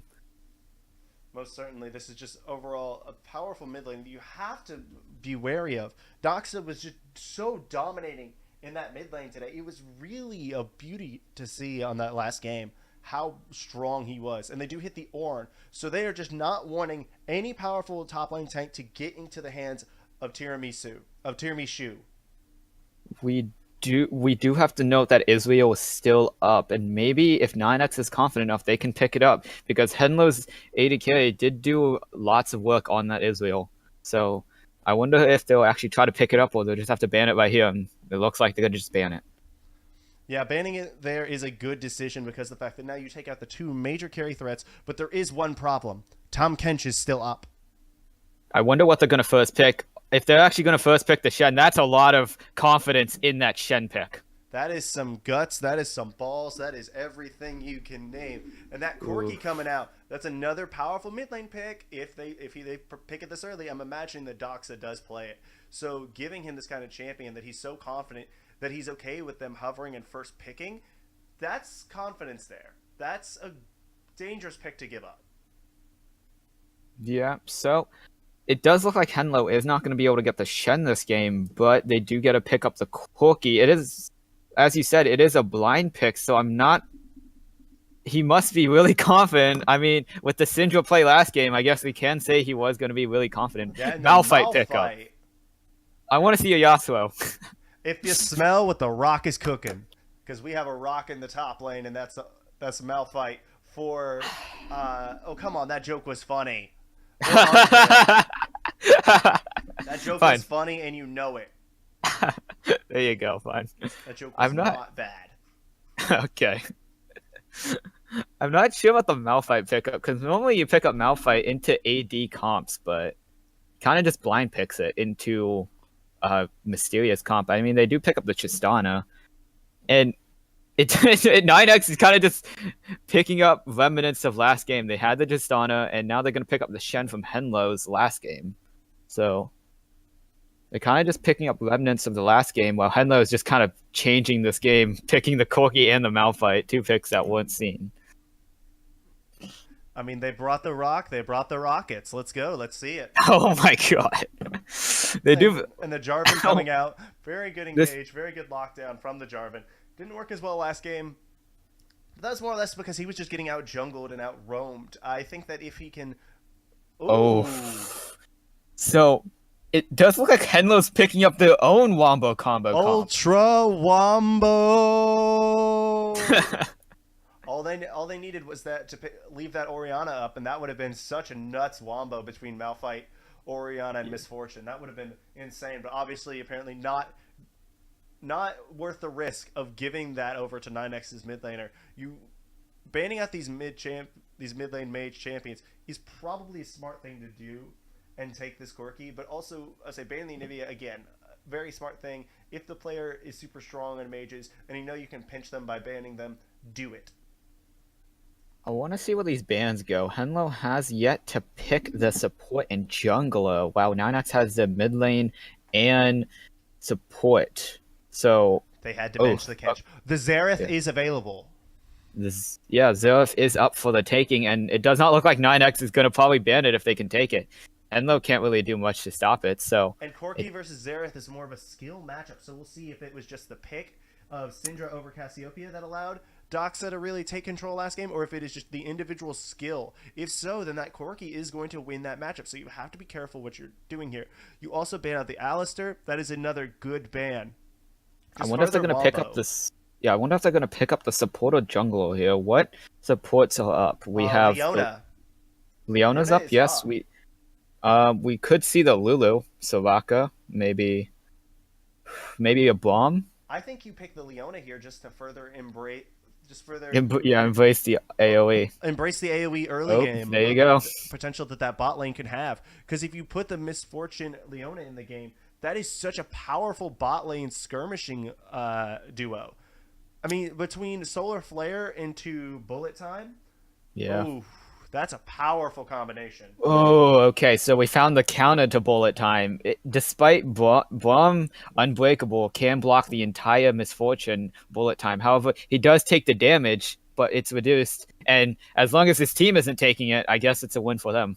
Now, if you are here, they let the Xerath up. This is an obvious bait because Xerath does not do as well into Wombo compositions. He's very immobile. He has one peel ability with his Shocking Orb. You really don't... I don't think they should pick it up here. I think they should go with a safer mage who can farm back, but at the same time has a little bit of mobility and a little bit more safety that doesn't get so easily abused by lockdown like that. The Karma is one of those that can... Okay, so I am looking at a Death Ball comp for the Tristana. The Tristana is looking to be the only carry. For Henlo, yep, Sejuani has been not banned or taken, and it just looks like this is just going to add to the Wombo combo of Henlo. Yeah, this is a very powerful jungler because of the fact she has the mobility. She's got tankiness. She's got Wombo, Lockdown, CC. There's so much that Sejuani brings to the table. Oh my god. Okay, so it's a Sin South. So they actually opt for more damage in the comp instead of the tankiness. Let's go. So we have a Death Ball comp versus run at the enemy and kill them comp. I absolutely love it. This is gonna be definitely fun to watch. Top lane's gonna be a snooze fest. It's Shen versus Malphite. It's a wet noodle fight. Uh, It's okay, but so jungle. I don't really know what to feel about this. I feel like Henlo's jungle is going to do the exact same thing. Picnic is just going to roam around the map, get those ganks off, but I don't know how well it's going to go with the Xin Zhao rather than the Rek'Sai. well, one thing about Xin Zhao that there is that the main source with the main source of damage being on the Tristana, Tristana most of the time isn't going to be within the range of the Xin Zhao ultimate to protect her teammates or by killing the Xin Zhao. If you think Yeah, about it, that's he's going to have a lot of ways to get on top of the enemy team. They're not going to have many ways to get him off. Yes, there is the Unbreakable combined with the Glacial Fissure. Yes, there is the Cataclysm, and yes, there is the Taunt. Buster Shot will help out a little bit too, but that's only going to mean you can't damage the Xin Zhao as he's continuing to jump on your team. The fact of the matter is, most of the damage from 9X is ranged. So Xin Zhao, in theory, could be a really good pick here as they already have a lot of Wombo to pile upon. yeah, that's definitely a good point. I'm so Plus, with this. if they're trying to damage the Xin Zhao, they have to get inside the bubble. And if they're inside that bubble, that's prime for a bullet time. Yeah, there's a lot of trickery happening in Henlo's team. There's a lot of decision making that 9X has to make in the moment, and we'll have to see if they like make the right decisions or not. Because these fights could go either way. They really could. It all depends on who gets their CC where, which Wombo goes off first. Because there's a lot of CC for both teams. I feel like both teams have the team comp to be able to come back from a deficit. Both of them have the CC, have the catch, and have the good team fighting. Even if the 5k gold behind, if you're getting knocked up all the time and you can't use that gold advantage, well, it's like you had no gold advantage at all, you know? It really is. I mean, so you have to watch out for the Wombo. There's so much Wombo on both teams. Remember, Karma does a lot of damage. Most people forget about how much damage she does. There's a reason that people like Faker pick her at mid at the high level. It's not just because of Ardent Sensor. It's also because she deals out a crap ton of damage. She's a massive lane bully. Corki is very hard to bully because of the fact that he's got range, he's got good clear, but he does have a later power spike than Karma. So that teleport is a little bit risky, but I think that it could end up much better on this one because Karma is much better teleporting in than Cassiopeia due to her mobility. Yeah, the wave clear from Karma is immense, especially with the mantra Spiritfire. It's it just clears waves instantly, especially when you have a few items. I do like the pickup from Braum because Braum does do much more in the lane rather than say Karma support or Lulu. Because if Leona just jumps on them, Lulu might just get bursted down. Karma would get bursted down. So putting her in the mid lane and putting Braum in the bot lane is just a much better choice since he can dissuade much harder and not just get immediately bursted down by the burst from Henlo's bot lane. Stand behind Brom. So You must ask. I must ask you the question. Do you have faith in the moustache? always, don't worry. The question is, So, I'm still going to give the edge to Henlo because of the fact that I think their Wombo is just a little bit easier to pull off. I think it's got a little bit more range for the engage, and they do have that more reliable follow-up damage of the bullet time, even though it is blocked a little bit by the Braum. If you CC up the Braum, then you won't have to worry as much about his Unbreakable coming through and blocking everything. for me, if I was just looking straight at team comps, I would really like 9x's team comp much more. Tristana's such a good AD carry to put all your stuff in. She's a little bit like a Kog'Maw, except a little bit more mobile. She does a little bit less damage, but she's more mobile and she can dish out so much damage, especially with having her own attack speed steroid. And when you have a Deathball comp, Shen, Jarvan, and Braum trying to protect her, and Karma being still a damage source, but buffing her up as well. I really like 9x's comp, but I feel like looking at last game, Henlo do have the advantage because their carries are really, really good at positioning and doing the damage. Most certainly. The thing is, with the Misfortune, you will have to position a lot better in the early game than Little Trooper did last game with the Ezreal. He got hopped on twice and just got immediately blown up as a result. But they do have that advantage of the Leona now. the trick is, can you be safe enough in the lane as Tristana Braum to sort of last out the power spike that Misfortune and Leona have? Because they have, it's one of the best early game say bot lanes. It's extremely powerful in the early game just because of how much damage it can apply on top of you, especially if you're fighting in a minion wave. One mistake I really don't want to see 9x happening is Dwarven Cataclysms, but gathers his own teammates inside the Cataclysm. Prime for Henlo just to Bullet time. pull everything onto the members stuck in the Cataclysm. And even if he puts down the Cataclysm, they're still stuck in that position for maybe a good 2 seconds. And that's enough time for the damage to come out. There's going to be a lot of coordination. Yeah, there's going to be needing a lot of coordination here. Yeah, honestly, again, I still like the composition of Henlo a little bit better. I think the Malphite is a little bit gimmicky here, but other than that, I think it's a very well-rounded composition. I think there's a lot of damage, a lot of CC. Xin Zhao is probably going to build an off-tank, sort of a bruiser style. Yeah. And he synergizes so well with press the attack, no one's going to be able to 1v1 him. I've always had a deep hatred for Malphite because, well, not against Malphite, but playing Malphite. You walk up, you use the unstoppable force, and then you walk around taking damage. You walk around taking damage, and that's about all you can do as Malphite. Hey, rock solid. If you smell what he's cooking, then you're already dead. Okay. I'm sorry. I watched wrestling a lot as a kid, so I'm gonna make all the kind of rock memes. Unfortunately, I do not. I basically do not understand most of them. Well, you know Dwayne The Rock Johnson, do you not? Yes, I that's basically the only thing I know. Basically his catchphrase in there is, "Do you smell what The Rock is cooking?" Oh, okay. Because he went by the name The Rock, and very popular, the best mic ever. I say, no one will ever match The Rock on the mic. He's that good. Okay, that seems pretty good. So, something weird is that Malphite opted into the Comet. Comet Malphite is actually very popular right now due to the fact that landing his Q means an automatic Comet proc. Yeah, he even takes the Doran's Ring. Have you seen Scion with Comet? I have not, but it sounds both bad because of the fact that people are going to make jokes about my name when this comes out, and 30 seconds until minions spawn. But I like the concept. But yeah, so you land the Q, and even if the Q only slows, it still would easily proc the Comet, and it just makes him such a lane bully. And since Scion becomes a rock in the okay, I guess you'd say more of a wall in the late game, you have a lane bully that will tank anything in the late game.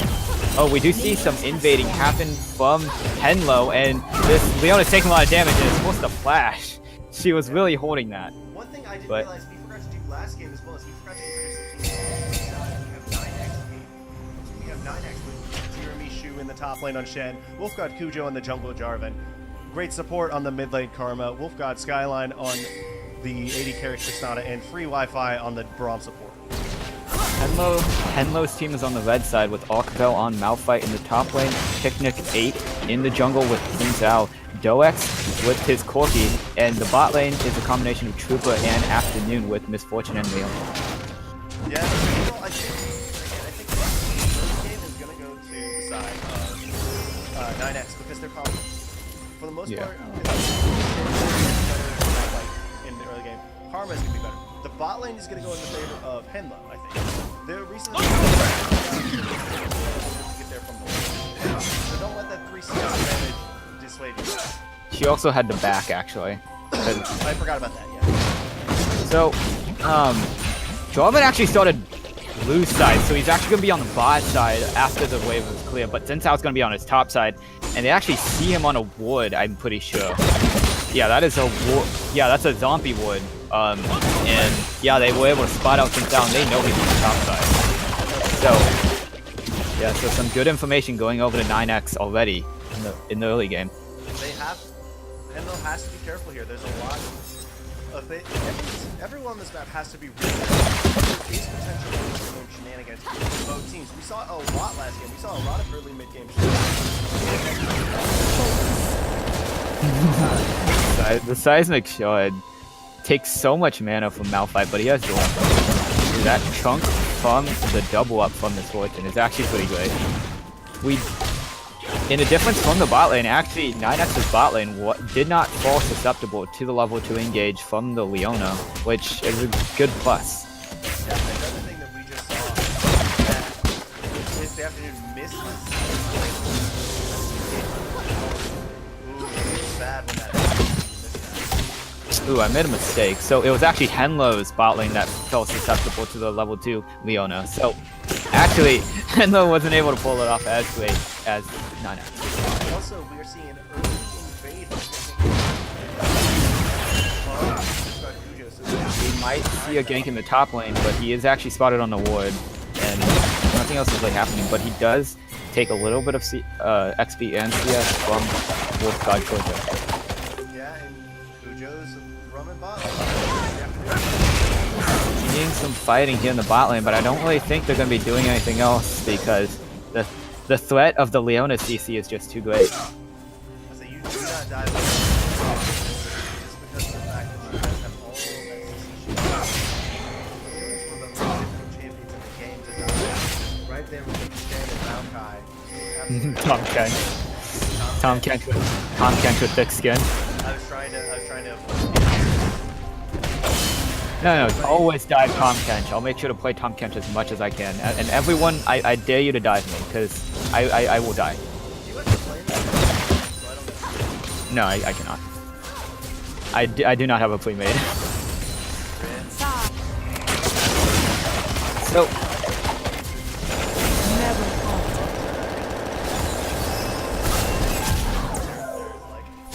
I mean, despite kind of the crushing of last game, I feel like both teams did perform really well.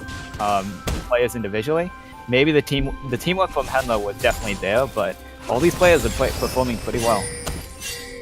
almost certainly it was much better from Henlo in every way.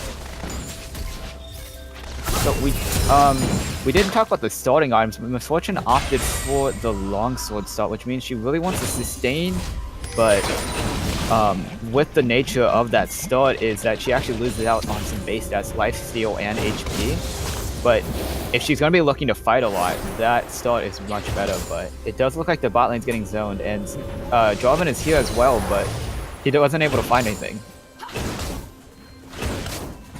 But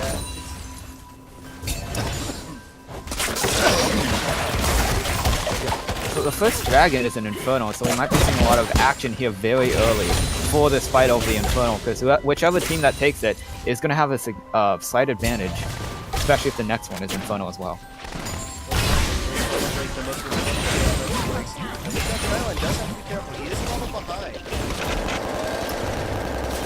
Yeah, he was pushed up a little bit forward, but I guess he was confident that Blanc would protect him.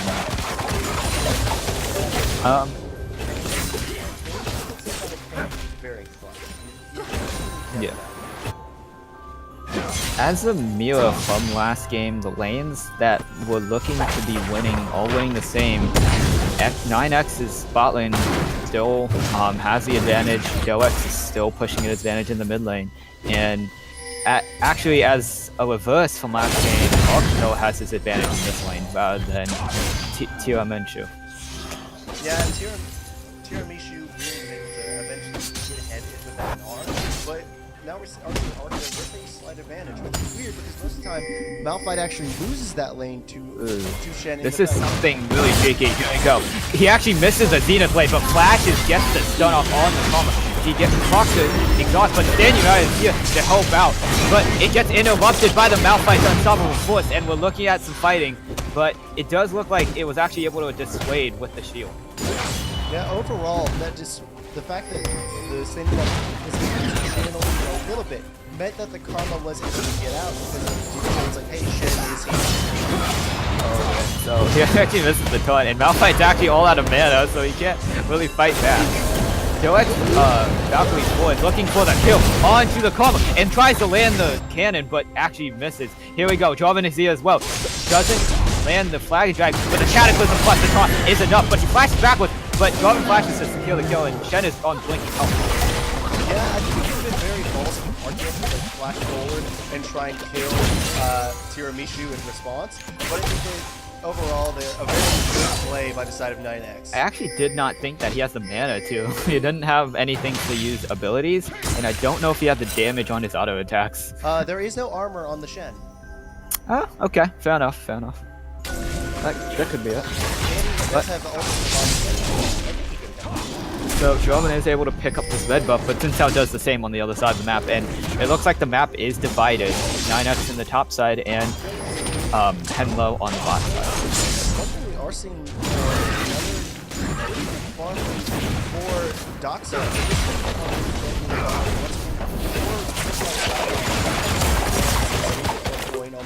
But oh, here we go. We see the rocket jump, but the shot knocks away the Xin. However, TP is coming back towards the MQ, and he here eyes the thing, double taunt. Bullet time does do damage, but it's not enough, and Xin falls as well. And it looks like the chase is on. Tristana with double buffs is so bad. However, the package is here for Corky, and he flashes forward, trying to kill the Tristana, but does he have enough damage? The stun is enough, and the shield comes out from the combo, and this fight is going bad for Henlo, and the taunt lands on the rear, and it does look like it's going to be a 3-for-0 trade. And it does look like that Inferno and the turret might be going over to 9X. A very good rotation from 9X, something I didn't really see coming until it was actually happening. They rotated really well, and were able to respond really well, and anything that Henlo was able to put out. And it does net them both a tower and a tower. It's gonna be Look at all those woods. all those woods. All of them. As a support man, I need to direct my attention towards free Wi-Fi. He blocked the entire bullet time with his Unbreakable. Not all of it. Well, yeah, most of it. He blocked most of the damage. I mean, he didn't block all of it, but it's still something I really want to note since I'm just showing bias. Don't worry. It's not a Biofrost. Yeah. Here we go. We're looking at a little bit of fighting in the top lane. Shen and Malphite are just kind of whacking away at each other. However, his damage is actually a little bit enough from Malphite. Shen does magic damage, and Malphite has backup though with the Xin, and it does look like he actually takes down the Malphite, but it does look like he's gonna fall. No, he actually is able to flash forward and taunt away, and Xin isn't able to do much, and he actually does that in a 2v1, sort of, I guess. Shen out of the ring. No, it wasn't. I forgot. If you knock someone out, it's not the person you're trying to ult. So they're done. Here we go. Tristana rocket jumps forward, going on the thing. Crescent Guard knocks her away, and Xin was able to run away scot-free. Ooh, that was risky. Yep. And Skyline definitely takes this game. He's up by 2 CS almost. Getting there in terms of goals.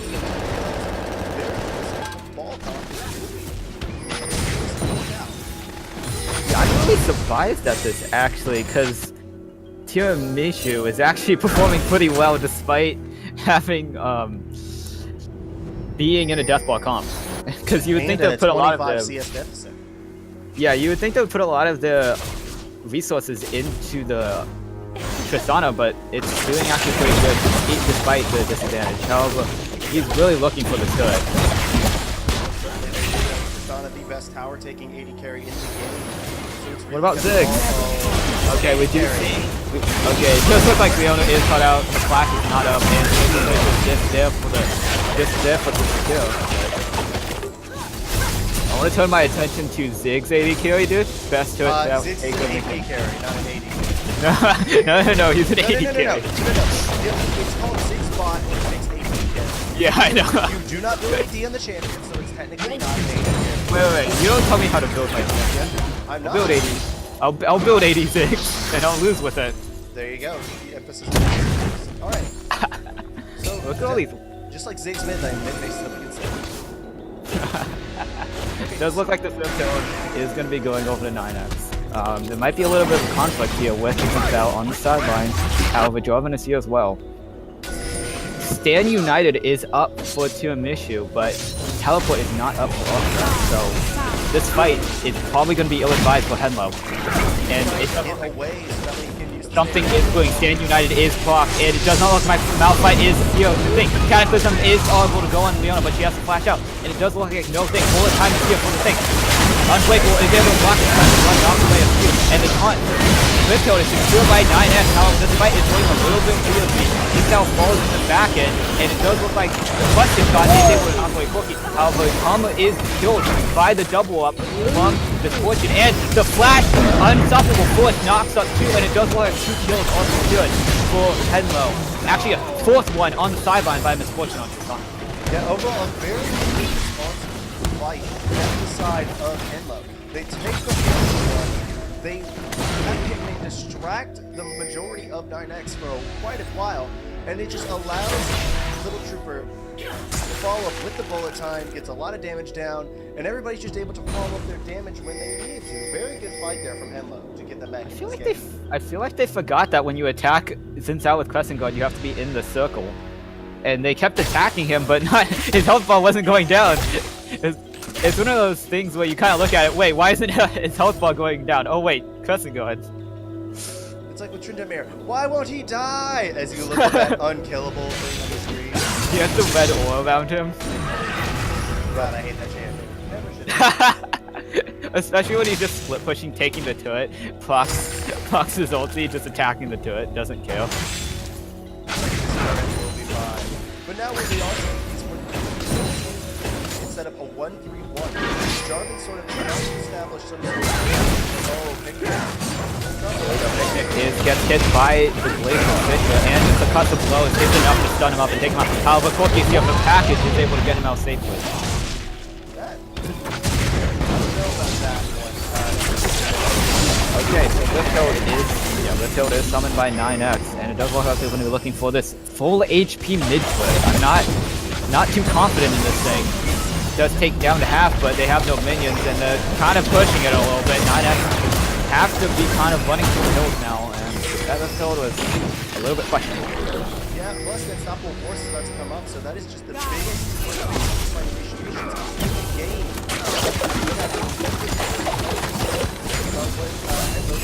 Solar Flare lands on the Karma. The Karma is stunned up by the thing. The Unbreakable is enough to block her, but she does fall in the backline. Misfortune falls through the cataclysm of Garvin, and Shen United is here for the Shen. Leona is taking out 4 double kills in Garvin, but they're running at 9X, trying to make them swim, and it's a 2-for-1 in favor of 9X. Yeah, overall, the fact of the matter is it's not protected it well enough to allow the data to come out. Oh, that rocket. So close. We see a little bit of a double lift here. He has, Little Trooper has both thumbs up, and he still managed to die. A little bit of a miscommunication, maybe a little bit of miscalculation on his damage. Okay, here we go. We're seeing the second Inferno might be contested. Xin Zhao goes on to the Jarvan, but the blast comes, and he has to run away. But an Inferno picked up for Henlo. No contest. However, Tristana jumps in to Shen is here for the teleport, and the Tristana is popped out health out by 4 Unbreakable is doing a little bit of work, and Leona's here on the sideline. However, she's kind of 1v1ing the job and gets knocked up by the flag drag, gets taunted up, and more as well. But Infernal is going over to the side of Henlo. Yeah, from the side of Henlo, just being a little too aggressive. They're not able to deal out the damage required. Oh, we're going to be looking at a fight here. Bomb is here for the thing. Oh my god! Done. The damage of that Tristana shot? Oh, wait, yeah, I see the Misfortune. Is that how much damage she did? That was from 1 auto attack. Oh my god, the crit. The Deathball composition, we're seeing it right here. That Tristana does so much damage. Bullet time is used just to clear out the wave. That's one of those feels bad man moments, has no armor. As an AD carry secondary, like, that just makes me just it makes me cringe every time I see an AD carry get hit for that much damage with the auto. Mid lane Toad's getting Secret on, but nothing else is really happening. Jarvan tries to flag and drag out, and Malphite doesn't really look too fun. Yeah, there's nothing. I'm going to direct a little bit of attention to the top side. There's a little bit of a way, but Shen is there to pick it up. However, there's a little bit of scuffling here with Leona. Xenoblade lands onto the job and gets stunned up, and he is able to flag and drag out despite the dash from his down. One thing I will praise is Nazi still managing to stay relevant despite the lead that the enemy team has. His enemy mid laner is not up ahead of him, despite all this. All of the lead from the side of 9X is everywhere but in the mid lane. This Doxa guy, he's really good at staying relevant. He's been performing pretty well, even in these fights. We haven't been talking about his performance, but he is able to pick up do damage, pick up some kills, and he's doing his work that he needs to do in these fights. However, there might be a little bit of slack that he needs to pick up because he's not doing anything special, but he's not losing as well. Also, I would like to get to the top lane. We're looking at the fighting here. Flash drag lands in. TP comes in from the Malphite, and they're kind of. And 9X has to run from the hill. Unstoppable Force lands on the Karma, and Karma has to stand united on her, but it does not look like she's able to survive through it. And the Flag drag actually misses both targets. Must have tried is able to take out Malphite, but nothing else is really happening. Shen is here on the sideline, walking hand in hand with the Zid now, and the fight has ended there. 1-for-1 overall top laner for mid laner. Okay.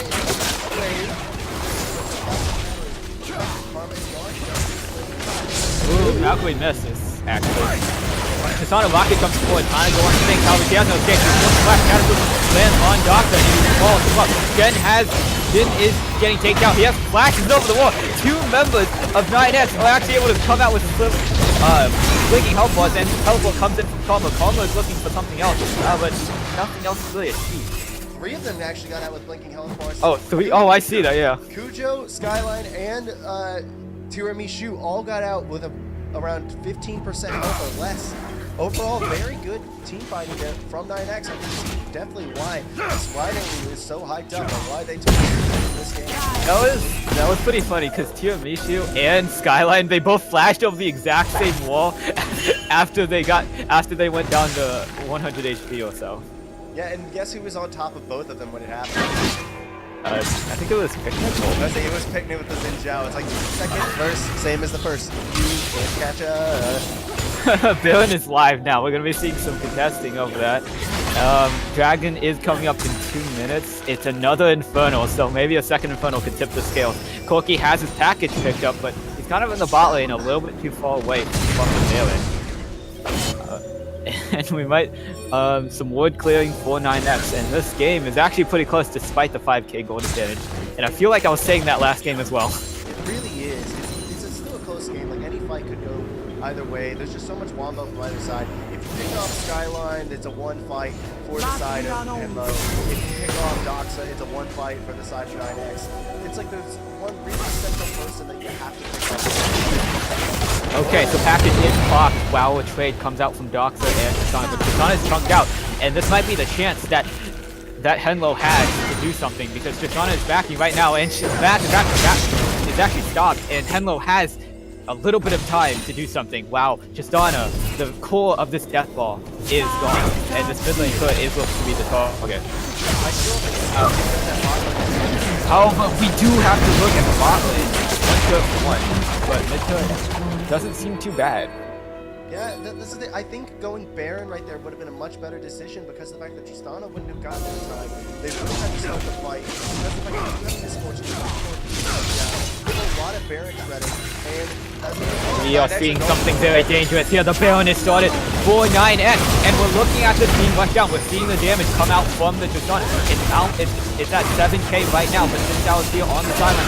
Vision Void is here to give him vision. It's down to half HP, and we're looking at something to steal. Package is down, but they have to disengage because of the threat of an engage from Henlo.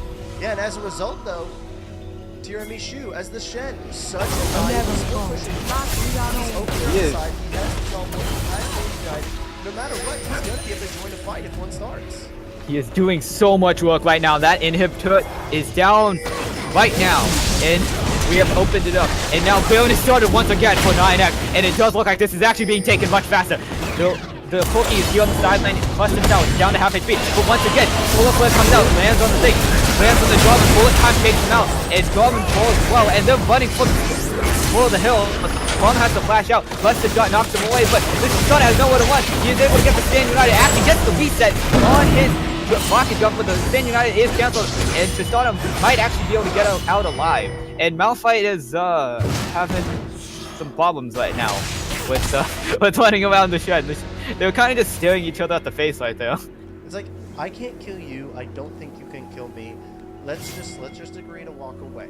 Either way, though, very beautifully played by Wolfguard in the Skyline. To not only get dots in there, but to get out a lot. Very disrespectful dots in really not respect the damage. Here we go. Infernal is started by Henlo, and it does look like another fight is happening. That is so much damage coming from the jet. Trooper is taken out. Albert Smite is one by Picnic, and he falls as well. But Infernal goes over to Henlo. But Baron is up for the table, and we're seeing pinks on it.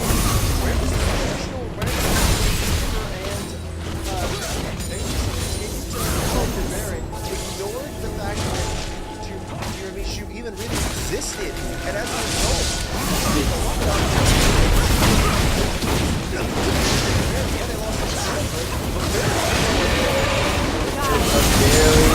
there's a very low chance of a steal here. I'm looking at that Corky to pull off the miracle steal, and it does look like he's trying to fight it. He's trying to get the auto attack off, but he's trying to steal for the jump. He isn't able to get it, and Baron goes over the 9x.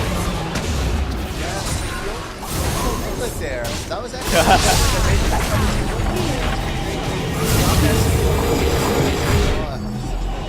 I do not think there was a chance, because I'm pretty sure Cujo actually smited it from 560 HP down to none immediately. And I'm not sure if his missile barrage does that much damage. I think the okay, so it says right here it does 423. So there was no possible way for a steal. Kudos to Cujo for a good smite, but kind of unfortunate for Henlo that they couldn't even contest it. Yeah, comment might be able to get it. I've seen when it's Jana Have you ever seen Bloodwater with his his Howling Gale Steel? No. Oh yes, I have. I remember seeing that one. Yeah, that was amazing. I still don't think any Baron Steel ever topped Picnic. That was amazing. It was blind. I remember that. Say the blind Corky rocket for the Baron Steel to save the game against TSM. That was amazing. So package is picked up by Corky. I don't know if this is the best package, because nothing is really going to be fought over, but I guess it's more of a preemptive measure, so he doesn't have to pick it up. But he's kind of just going to be walking around with a giant rocket strapped to his bottom. Most certainly. I think that full package is safe to Oh wow, this game is definitely the game of dragons. Next dragon is a mountain drake. This is a lot of good dragons here. I will say though, if Henlo gets that Elder Drake could be the thing that gets them back into the game. However, this Death Ball comp is working so well, just protecting Wolfguard Skyline. This Baron buff is doing works for 9x, and we do have to remember that the bot in him is actually free for the taking, no turret to protect it, and the mid inner turret is taken down by 9x, plus a top turret, a top wave coming through. Yeah, overall this is... Ooh, the damage is coming out on this inhib. That damage is actually pretty significant for Shen. It's going down at a steady pace while the top lane is actually getting sieged. Both of these things, both time comes out unbreakable here. However, Shauna is in a really weird position. Solar Flip but unstoppable for Tanaka. Cataclysm lands on two as well. And one goes down, two goes down. Rising Leona and Misfortune is running for the hills. It looks like Henlo is running for the hills, and it does look like an ace is going to be coming out here very soon for 9S. And this might be just the game, and it might as well since 5 members of Henlo are down. 5 members of Henlo are down.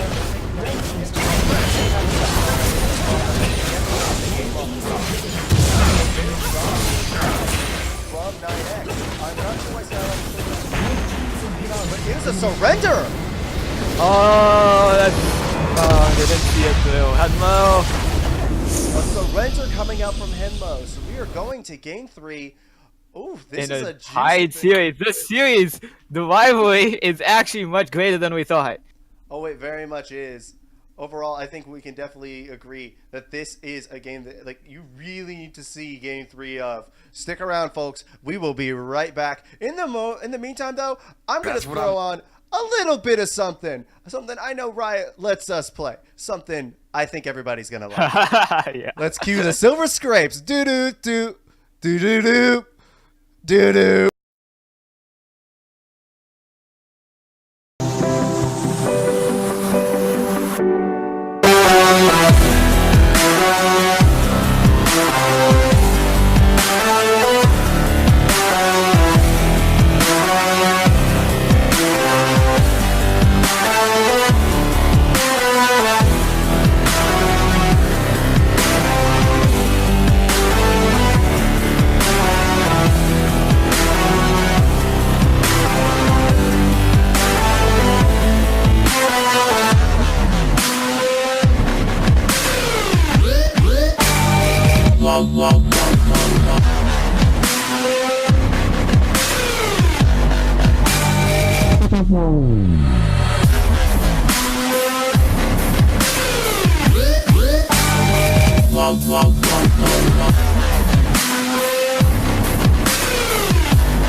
Hello, everybody. We are back. It is game 3. I am Hypertension here with Shadow Spirit.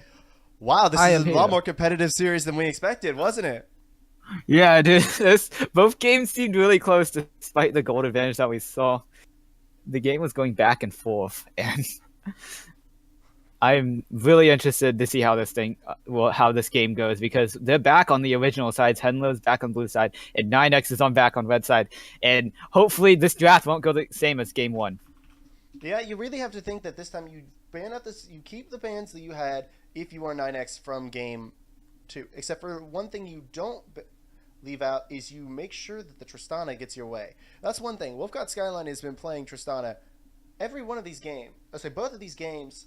So you have to get him that. Wait. That was Okay, yeah. Yeah, that was really weird. Doex seemed a little bit less relevant on the Corki despite the ban in game one from 9X. I'm not really sure if his Corki is doing too much, but maybe it was just a bad game. Maybe he was playing bad, but he might definitely take this game on into his hands and basically take it over like game one with Syndra. Most certainly, that Syndra in game one was so dominant, just able to do so much damage. Another thing is I didn't see Picnic play nearly as well. Play that game. Are we going to have a substitution possibly? Ooh, we might actually see some changes back. It looks like for Henlo, the top laner is coming back, I think. Their main top laner with Arcvale being a sub, but still on the Yeah. roster, but a sub. Yep. So if this is the main top laner, we might actually see a little bit of an advantage for Henlo because 9X doesn't really know how how Henlo's top laner actually plays since they've been playing against Orkville this whole game. This will be an interesting thing to watch because of the fact that they have been playing, like you said, they have been playing against Arcvale. How will they do able to play against this player, whose name I don't know because we're still waiting on them to invite him? Yes, I do not know this guy. So, yeah, this might be a completely change in gameplay because Arkvale was more of a tanky top laner. We saw how he was playing more passively, more a little bit reserved in these things, just playing the tanks, just kind of helping out his team. But if this top laner is more of a carry top laner, we might see Tiramisu actually struggling. Boosted And top. Okay, I know who this is. I've seen the name around, but I do not know how he plays. I don't know exactly how he plays either, but I do recognize the name. Yep. So looking at his match history, he's an 80 carry main. Okay. You never But know, man. Things can get weird. however, he does have games played on Jace, Vladimir, and Kale. So we actually are seeing a carry top laner. Actually, he has a lot of games on Kale. Most certainly, and we are seeing Arkvale hop out of the game. You played valiantly, my friend, but in the end, it's out of your hands, my friends. But yeah, this is definitely a change from Henlo's playstyle. They have an aggressive carry type top laner that might actually pick up some slack, but they're losing a major tank that actually did a lot especially in game one with the taunts from Shen. So I wonder how they're gonna adjust. Yeah, I think if you are the side of Henlo, you could ban Shen or you could ban Tom Kench with this last one, or you could pick Tom Kench in the first rotation.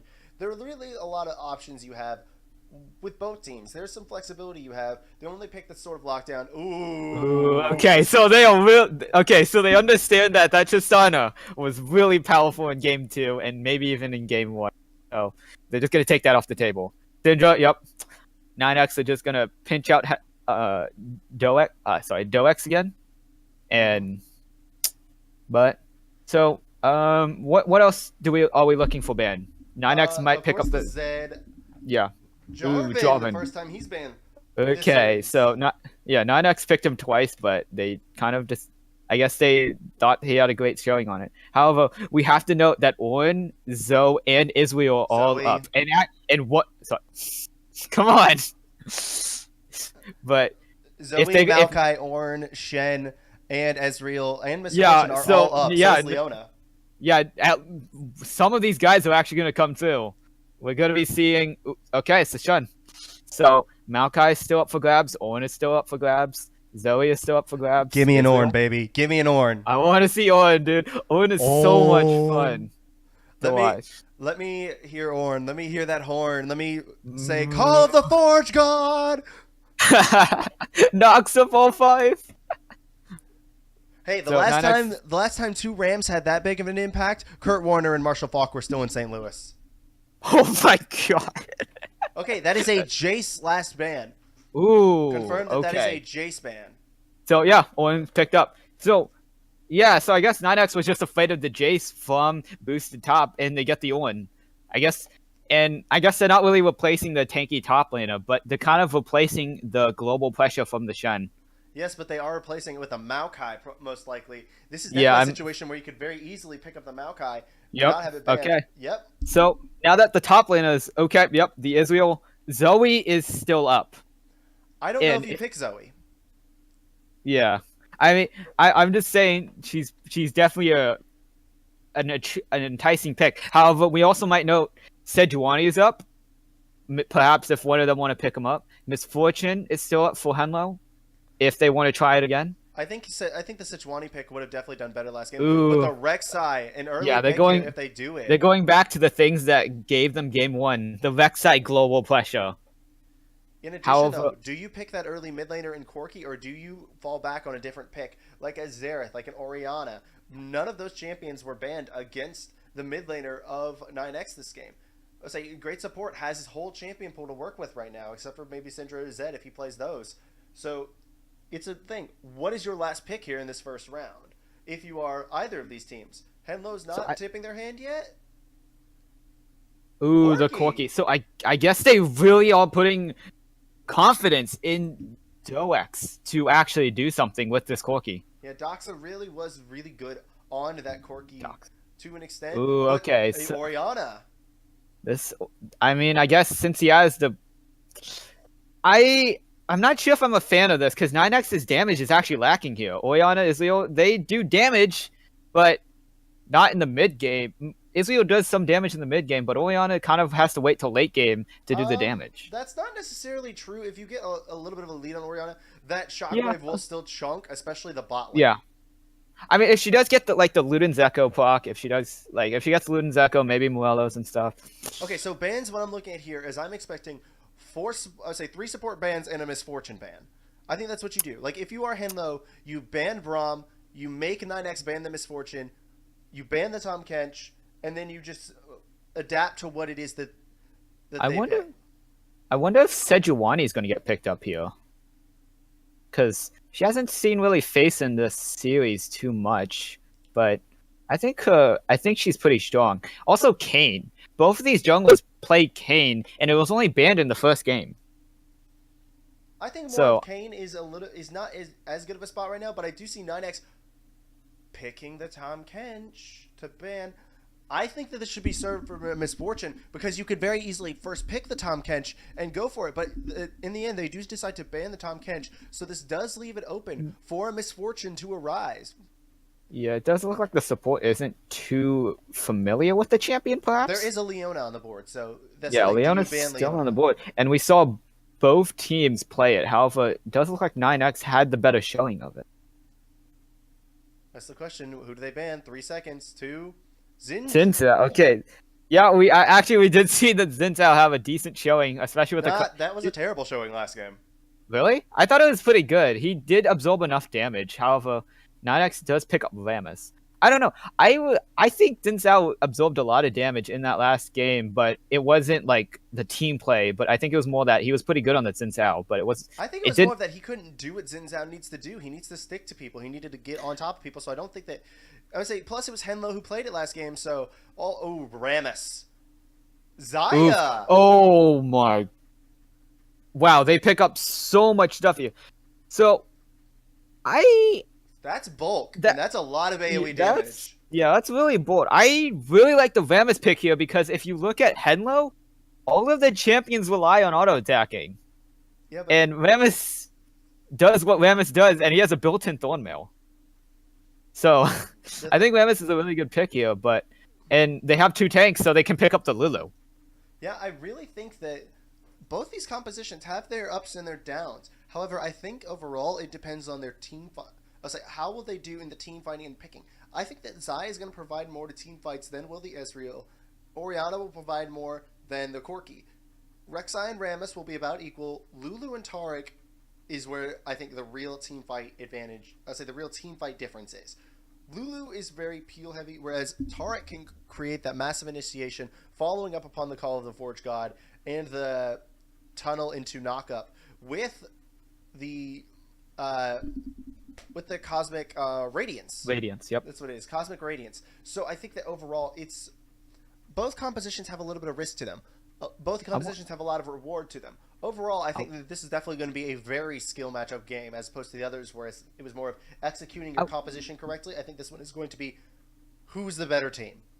I want to put the edge on 9X a little bit because if you look at Henlo's side, all of this CC is a little bit unstable. Tarek, his Dazzle has to be aimed.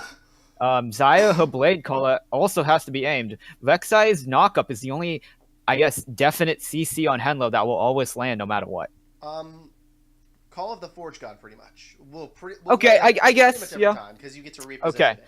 it. But maybe he misses the thing. Well, I mean, they can't stun him out of it, you know?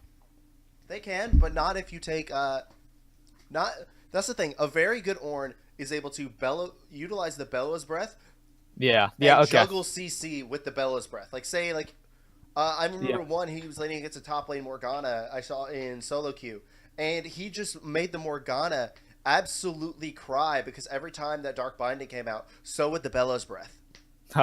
And every time it was just so cancerous for him. And one of my favorite duos is Zaya Tarek, because Zaya with Tarek is probably one of the safest things after level 6, because the Feather Storm plus the Cosmic Radiance, you buffer the Cosmic Radiance duration with the Feather Storm, and right after she comes out of Feather Storm, she's invulnerable. It is a very powerful, very safe lane. Not that Lulu Ezreal isn't safe either. Ezreal having the escape, Lulu having the wild growth. There is a lot of safety. Overall, though, I like Henlo's comp a little bit better than 9X.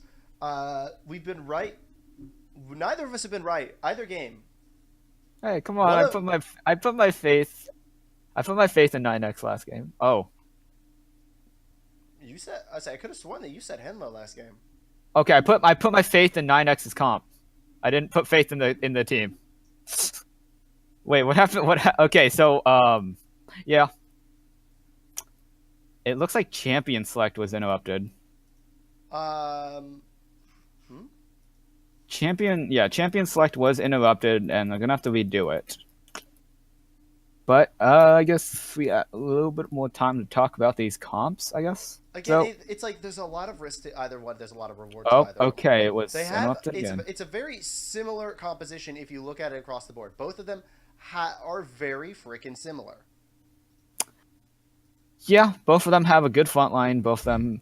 However, Henlo has the advantage of a diver with Rek'Sai, while 9X is more of just kind of a cluttered together. I mean, stay safe. Rammus can be a very good diver just because he can get in before anybody can really realize. Now that his Powerball is a channel, his Powerball is easily interruptible. But I guess Henlo doesn't have too many options to interrupt it. Yeah, that's one thing. It's going to be tricky to see.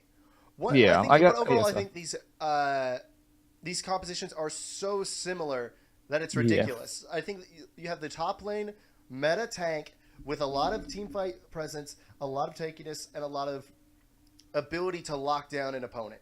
Yep. Okay. You had the junglers, both of whom are very good at pushing teams under towers and then soaking up damage in team fights, along with being able to initiate and deal out damage in said team fights in AoE.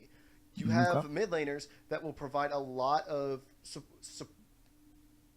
I would say supporting initiation. Like you have the package, you have the shockwave, you have a lot to work off of with those mid laners.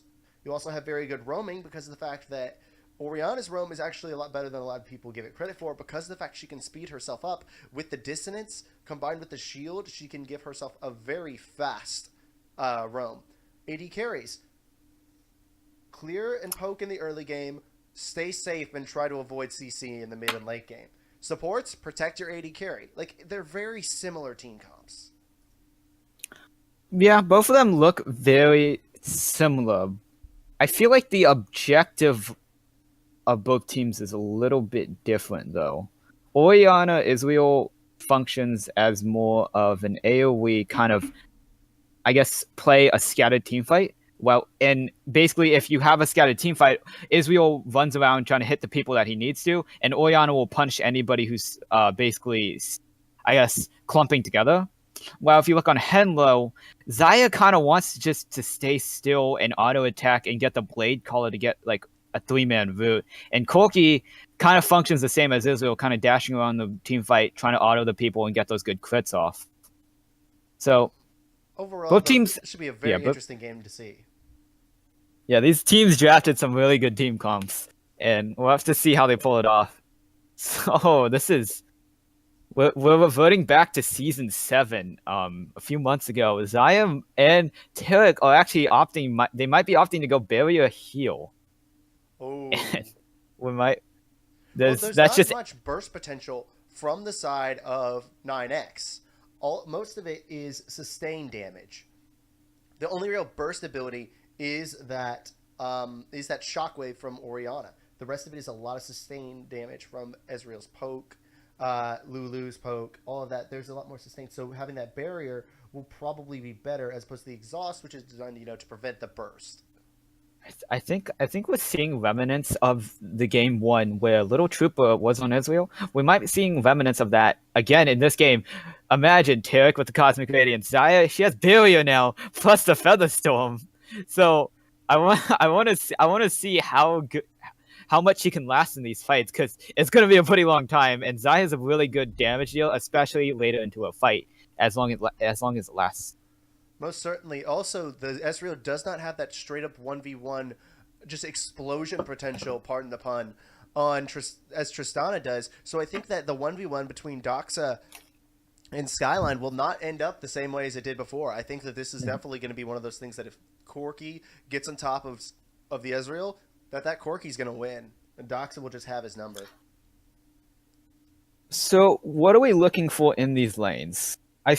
Owen and Maokai is going to be the same as last game. They're gonna kind of just stare at each other, say, "Hey, I can't kill you," and farm. Yeah, you have the constant rain of percent maximum health damage, or so the constant Yeah. flurry of sapping. That pun was most certainly intended because of the fact that that's what he does. That's what it is. Like, that's the design of Riot. They're the one that made the pun, not me. Don't shoot me for it. And it's gonna be boring. I mean, if we see the junglers come, it's going to be the 2v2 is not great either. Boring. Rammus doesn't do too much damage. Rek'Sai, okay, she does a little bit of damage, but yeah, you have 2 tanks there. I actually just noticed this. 9X actually has 2 of the best tanks for both armor and magic. Because this Rammus has the best armor scaling, and Maokai has really good magic scaling. I think Galio has a little bit better magic resist scaling. Yeah. I mean, I'll say that, but like Maokai as a tank, because Galio did get a little bit of a nerf, and he got hit by the nerf bat, and yeah, okay. He needed to. Yeah, he. Did you ever play full AP Galio? I did, and it was glorious. I casted a game where somebody picked Galio and built him tank on that day. Oh, Like, so it bad. was one of the games of I want to say it was Risen that I was casting. They picked it, but they just didn't.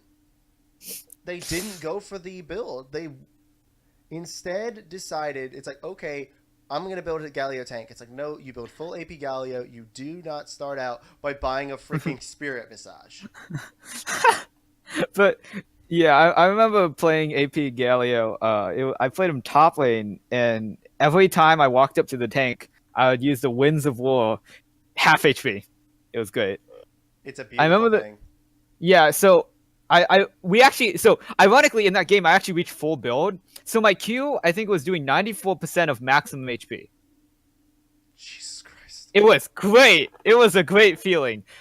The only problem with it was it does 94% of maximum HP over 3 procs, so I always had so much problems landing 3 procs on my Q. No, the percent health damage procs as soon as they connect. Yes, no, but his Winds of War has Yeah. 3 damage. No. The second and third procs don't do percent maximum health damage. That's just his straight up AP scaling on it. dealing those damage. The percent health damage all comes on the connection there. And looking at the skin game, once again, it is just better on the side of 9X. 5 skins, 2 to 2, frankly. Just, I'm disappointed, Henlo. I'm disappointed in your skin game. It's weak. Yeah. Also, you have one of the worst Ezreal skins other than Nottingham. Come on. This is where we make fun of boosted top for being a boosted top because he has the plat border. Hey, Skyline's so toxic he doesn't get a border. Called out, frickin' roasted. Learn to be a better person, dude. I guess so. Learn to be a better teammate. Learn to be a better person. So as we load into game, I'll say, I'm sorry, this game capture has been just wearing on me today. Yep. It's been wearing. Okay, so I will introduce the blue side. I'll say in the top lane we have boosted top on the Picnic 8 once again on the rec side. We have Doxa on the mid lane Corki once again. We have Little Trooper on the Zaya, and it's the afternoon on the support Tarek. So we have 9X on the red side. Tiramishu taking the Maokai for the first time of the series. Kujo taking his Rammus. Great support picking his Orianna. And okay, I have to stop this. Seeing a fight is the thing. Dazzle is actually missing, and there's a lot of fighting happening here. The Ramble Smash actually puts back on the Tarek, and Tarek falls despite through the heal. And first blood goes over to 9X. What the heck did we just watch? Is this Rampage? We watched Tarek misses Dazzle, and then they kind of just walked melee to each other. I don't know. So finishing the introductions, 9X's mid laner, great support on Orianna, who took first blood, and Skyline taking his hand at Israel this series. And for the first time this series, we have a caster support with free Wi-Fi taking the Lulu. All right, well, this is going to be interesting now that we do have that Orianna starting with a kill up ward on the red buff of Henlo. This does not look good for Henlo to start the game off. They won game 1 off of the early game and lost it. I was saying lost game 2 off of the mid game. So these early levels are going to be so essential. Orianna's coming in with an extra Dark Seal. And an extra potion, by the way. And also, he's coming up with an extra laner because Boosted Top just disconnected. Oh, that's unfortunate. Our main top laner is online. No, he isn't. Oh man. Okay. I'm sorry. I'm trying not to be snarky. You're trying not to be sarcastic, but like it's so there. I have to do it. But yeah, so Orianna has now 2 health potions over his opponent and a Dark Seal, which we might see the effects of this later in the laning phase. But right now, they're just walking in the laning phase. Yeah. Also, you can see on the screen right now how the gold is affected. That's a 400 gold start over. Wait, like again. That's a 500, yeah. What? Yeah, it's 500 because. No, I'm talking about 400 over in the mid lane. Oh yeah, sorry, my bad. Yep. I said that Dark Seal is just going to come in so handy just because of how much different healing. I say how much more healing comes in from potions. Yep. One thing that I'm highlighting it on the screen now, so that way you can see it. If with 150 health over over 15 seconds, plus the 25%, there's 150 to 150.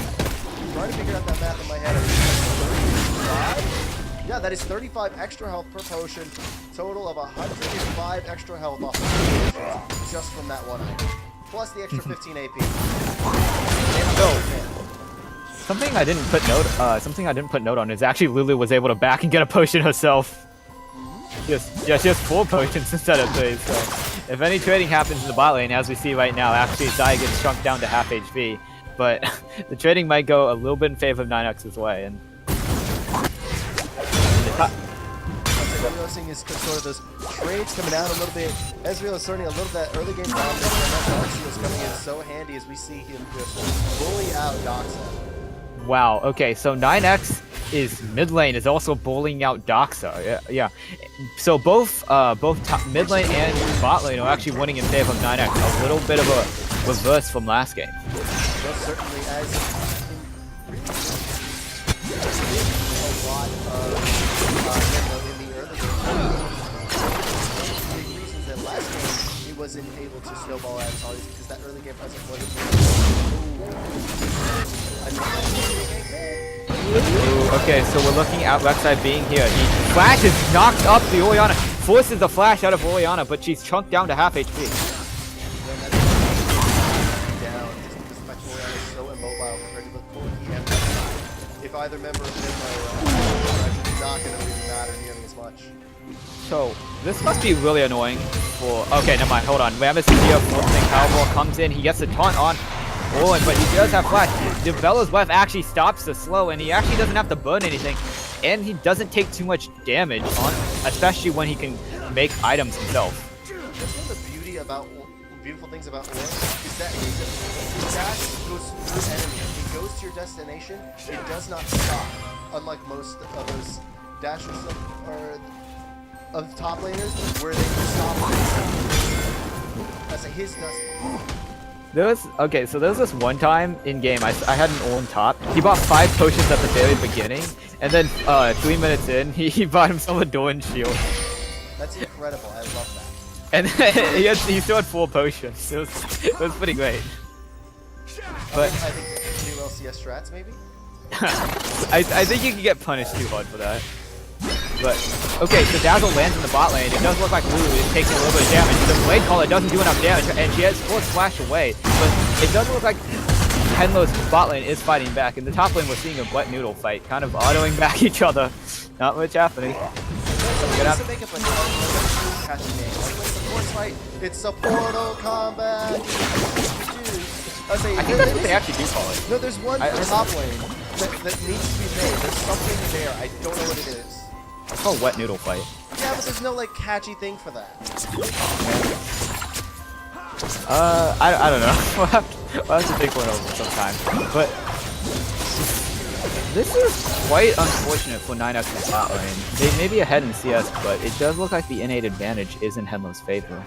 Yeah, plus the fact that they have actually been able to push up this far without Wolfgod Kujo coming bot lane is huge. The fact of the matter is that both ganks got different levels of success. Their support had to burn the flash, which is huge as opposed to nothing really burned from boosted top in the gank top lane. So you really have to think, where is that next game going to be and how will that be? We did see Skyline wanting to back here because Israel wants to get his tier as fast as he can. If we look at his gold, he has 1400 gold and he really wants to back to get that tier, but this Xayah is pushing him in and it's not allowing him to back. Xayah is absolutely fine with sticking around here because of the fact that she wants to back that big friendly sword. He only needs 200 more gold. Ooh, Blade Caller lands on the boot, but... What about like 80 more gold now, actually? Really? Oh, nice. Okay, well, a little bit of lag on me, I guess. No, I was saying that Blade Caller actually got her the CS to Oh, get about okay. 100 gold. No, I'm saying it's like...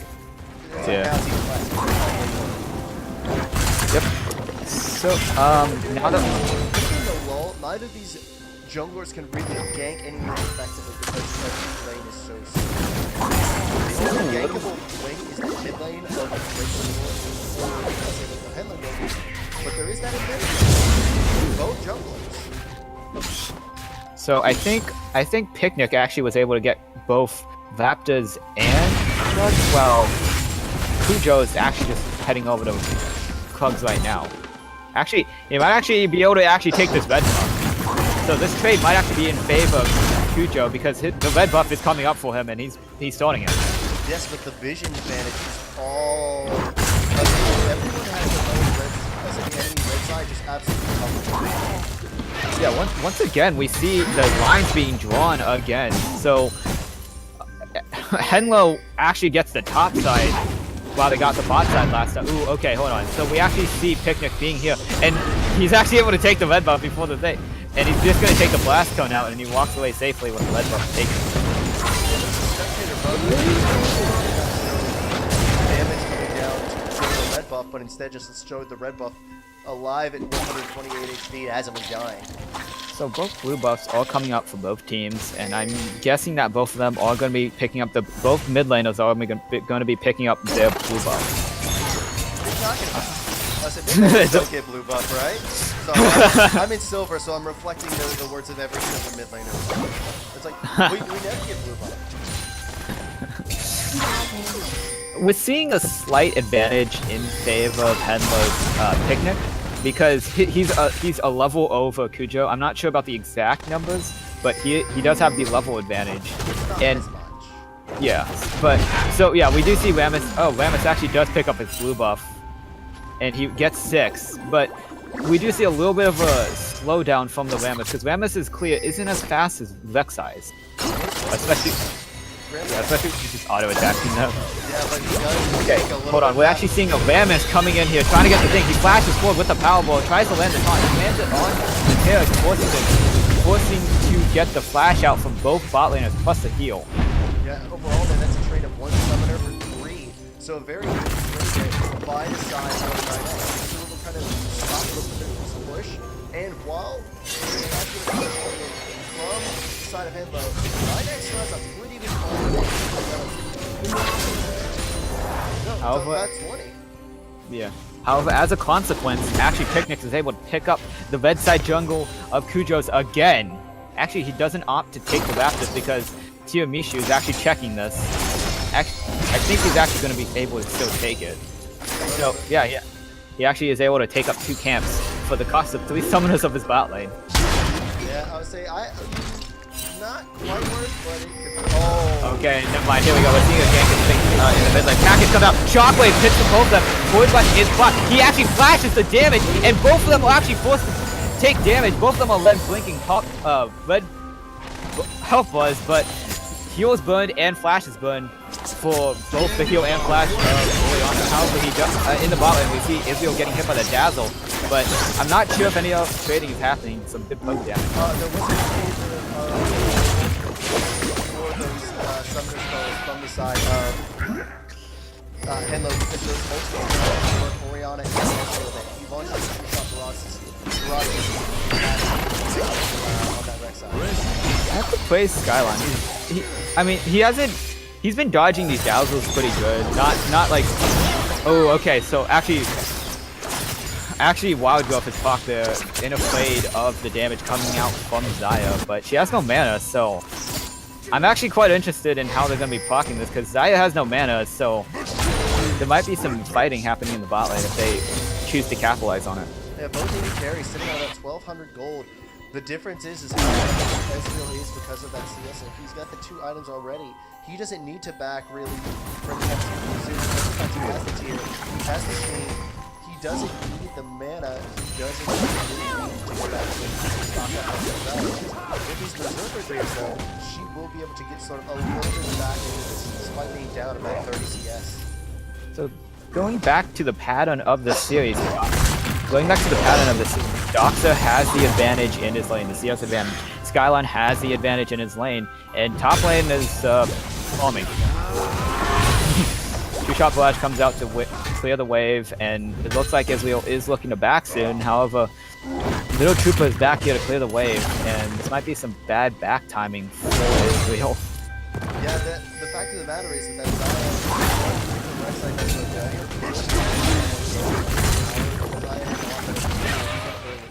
than does Ezreal. So we're looking at a little bit of a slowdown here. Ironically, the Drake is Infernal once again. We might be seeing another game 2 here with the Dragons. There's going to be a lot of attention needing to be drawn down bot lane. And I think the bot lane here is actually going to be very important for both teams because that Dragon control seems pretty important. They could blast cover over and immediately get it. Oh, come out. I think that kind of got there. I'm not exactly sure, but I think it would have definitely been a really good idea from the bot lane of Dragon. So this really opts in for the Frozen Gauntlets, which I kind of really like, since Xayah does physical damage, Vexeyes does physical damage. Pokey does a little bit of physical damage, but I believe it's 80-20. I think it's 75. But nonetheless, Ninja Tabi in this game is going to be essential because for the side of 9X, because if we look at Henlo's comp, all of the champions rely on auto attacking to do damage. Most certainly, those Ninja Tabbies, the fact that they negate 12% of basic attack damage down, it's it's just going to be such a big item to have. And this Drake... Ooh, okay, so Dragon is started for 9x. Both TPs from both teams are being started. Dazzle comes out from this. GP comes out for Tiramisu. And this fight is going crazy. All the Force God lands on two. Shockwave lands on three. And the Nature's Blast has landed on three as well. And Israel is looking forward. However, he isn't able to arcade chip, but flashes over the wall to pick up Kit. And this fight's everywhere as Owen flashes to get the Oriana. And Blade, Featherstorm plus Blade Call is able to root the Israel. But that was an ill-advised Featherstorm as Israel was trying to fight the Corgi, and he actually misses the Mystic shot. However, this fight is going bad for 9X. This Corgi is here as well, and he uses the blast gun plus the flash to get over. And it looks like they're trying to chase him over, and the Polymorph is actually able to keep Maokai alive. And I don't know where this fight's going, and he's trying to fight these guys. However, Maokai eventually falls, but the one falls to the good shot. And I think that was a 4 for 5. Yeah, that was almost a double Henlo. ace. What a chaotic fight to have so early in the game. The difference in that was where the kills went and where the priority went. A lot of it went on was boosted top, chasing support out of the fight. Yes, he got a lot of assists on it, but he's one of the first ones to die. So that was huge by the side of Henlo to get that mid laner out. And as a result, We see a little bit of a cheeky trying to powerball, trying to catch out Doxa. cheeky, I like it. Also, where the kills went, it's so essential. Ooh, they stop him. Over the past 2 games, it has definitely shown that Skyline and Doxa are the 2 carries for the teams. So the fact that they got the majority of the kills and assists in those games, also the fact that Doxa got that shutdown there from a triple killed Ezreal, that's huge. Yeah, there's a lot of gold going Henlo's way. They have a 1k gold advantage now. But that dragon is still on the table. It most certainly is. So I was so excited for the double ace. I was so hoping. Yeah, that would have been amazing. You get killed by the turret shot, and we just look at all the bodies laying around. Let the body hit the floor. Also, I was able to check. It is 80-20 for Corki. I thought so. I was at Corki, so I was pretty sure about that ratio. Yep. I like post champions. What can I say? I don't like having to be in people's faces. I usually die. I only played Corki when you built lethality, and you Valkyrie forward auto them, and then oh okay, we see some fight in the top lane. Call the forward guard. He's actually able to stop it, and Call the forward guard is kind of wasted, I guess. Very much so. That is not a small cooldown. Let me see. Let it be another 60 seconds before that ultimate is back up. Wait. Why is it? Holy crap. I was thinking that is a low cooldown ultimate for how powerful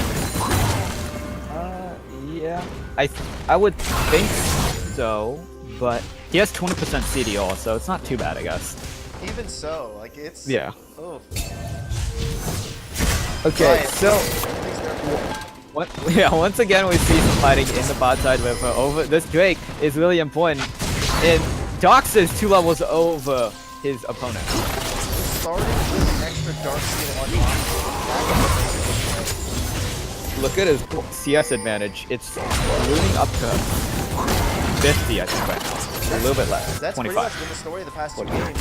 Doxa and Skyline dominating their opponent. It really just who can play the games better. Honestly, though, I think with the Corki in this game versus an Ezreal as opposed to Nana, I think the carry is definitely more there for Doxa than it is Skyline. Every time I see Israel auto attack, it kind of looks weird, especially without this. Imagine trying to. Oh wait, okay, so both the junglers once again on the bot side trying to gain control of this dragon. This is some high quality, I guess, macro play, but we do see the damage coming out from Skyline with 2 items completed already. Yeah, there's no heal left for Giant. There's no way to really recover that in a short period of time to be able to get ready for the dragon fight. Yeah, they still have barrier and heal from their bot window. However, this Israel's Mystic shots are landing, but the True Shot Barrage isn't able to hit. Yeah, he fired 2 true shot barrages within about 60 seconds there. That's how many Mystic shots he's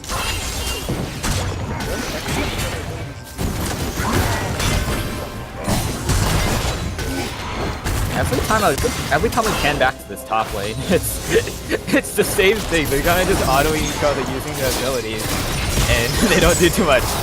Because, oh man, because they both have bad tools ready. Yep. So much code coming up. This is not establishing the lead. Skyline is established.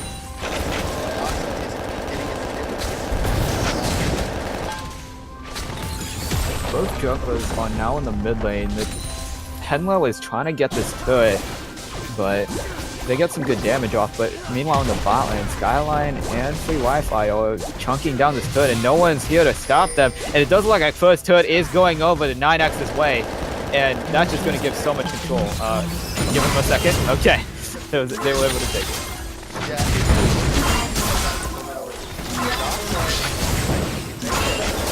Yeah, he's 2 levels above this, and he has his finished Triforce, and the damage is coming back, but nothing else is really achieved.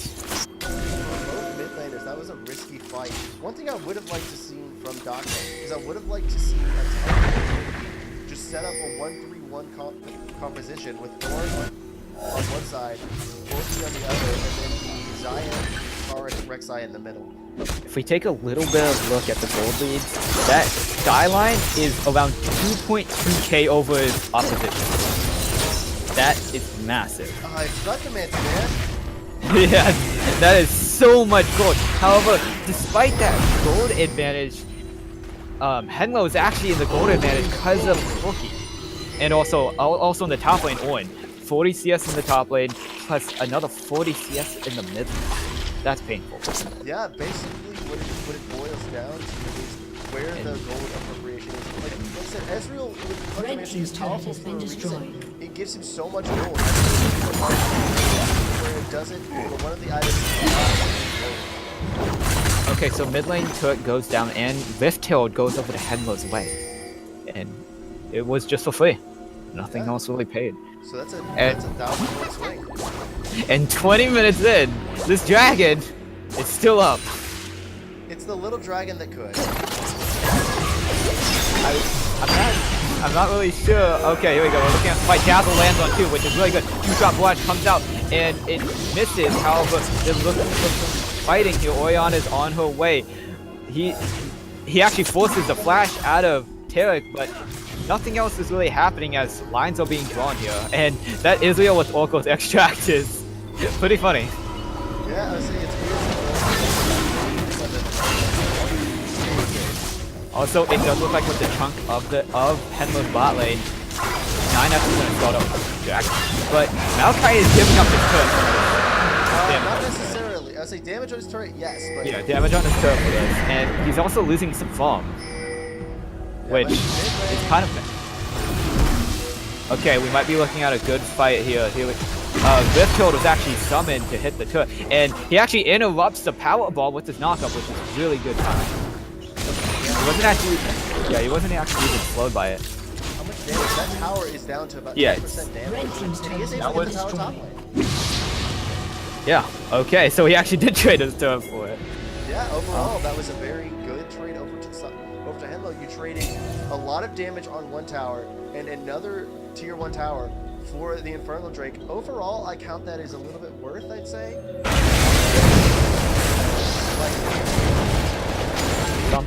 Something I want to point out, which is really funny, is Blue Side has 100% win rate in this series. Yeah, I did notice that. I was just kind of not wanting to say it until the end, just in case that way we didn't jinx it. No, we gotta jinx it. We're the casters. We have to jinx everything. Okay, well then, let's see. Let me think what to jinx now. Both mid laners are playing extremely well. They haven't really been able to be caught by either jungler so far this series. I'll say so far this game. Israel has, well, we should see some mid lane fights finally. Come on, let's because ironically mid lane is the only place that we haven't like seen I guess too many big things happen. It's mostly been top lane and bot lane. Mid lane we've been seeing like a little bit of plays, but no major kills have happened. We saw the Oriana get the shockwave off, but nobody really died there. Nothing. Nobody died. Nobody died. So hey, we're seeing some stuff going on top lane. ooh, we might be his power ball has come up right now, and he's looking to get to his target. Right to go and lands onto the target, but he doesn't really opt to taunt the Tarek, and nothing else really achieved. Corky is on his way. He doesn't have his package, as I think he used it earlier. I think he had to. Yeah, the shot blast comes out just a little bit of poke, and wow, that Rammus did not take damage. Yeah, plus this Rek'Sai is down here split pushing. If she does go for this tower, they will try for Baron. Okay, so they look at her trying to take this turret, and I think this is the call to go on the Baron, but they're kind of just walking around here because they're trying to look for this top lane turret, perhaps. And I think, okay, here we go. Dazzle lands on the way on a Cosmic Radiance is forced out, and it only lands on 2. And this fight has the Cosmic Radiance has worn off. Featherstorm is blocked, and Featherstorm, Call of the Forge God comes out, but Tarek falls as well. Call of the Forge God lands on Lulu. But wow, they are making the wrong calls here because this mid lane in his turret is going down 24 minutes in. However, I do not think we'll have the chance to get in there. However, if we do look back in the top lane, Flash on the Powerball and True Shot Barrage takes down Xayah. And Ford is forced to flash away, but Orianna is here for the counter. But however, he uses Shockwave trying to stop this Corgi, and this Corgi is looking for something bad. He dies in the meanwhile, but gets the inhib instead, and Rek'Sai was able to get over it. However, Baron is started in this by 9x, but I don't know if they have the damage to do so. I don't think they do. I think it's a risky call. I think this is over risky from 9x. They're really pushing the envelope here. Look at the fact that they have an Ornn. They have a Rek'Sai. TPing in. Rek'Sai is on his way. However, I'm not sure if he's going to be here in time. It's down to 2k HP, and they're here to stop him. However, it does not shoot. He dashes forward to get the thing. However, he misses the strike, and it goes over to 9x. However, just fighting for the Rek'Sai falls. Call the Forge God lands on all 3. However, where's the damage from Henlo? And Israel's still free hitting on the backline, and it does look like he's not going to be much for in favor of Henlo. However, Rammus does fall. Xayah's here as well, and Israel's able to escape with his arcane chip, and Orianna's here as well. Lands the shockwave on the Tarek, and Tarek is forced to flash out, and what is happening in this fight? Oh, that damage coming from Israel kills the Xayah, and this is totally in favor of 9x despite losing their inhib early on. And oh, he can get 2 here! Oh, that's so intense. He flashes over the wall, trying to get on them. They're forced to flash and heal away. However, this Doxa is looking for fight. Oh my god, he was chunked out. Oh! Oh my god, this fight. No, the red buff is able to take down Israel in this game. Red buff MVP! Dude, look at the base! The base is getting taken down. The Nexus turret has fallen first turn of the game. Oh god. Pardon my language, but what the hell is going on? The game. Next dragon is another Inferno, fitting for the series. God. Fitting for the series. What the hell? Were we told to cast? I'm so happy we were told to cast.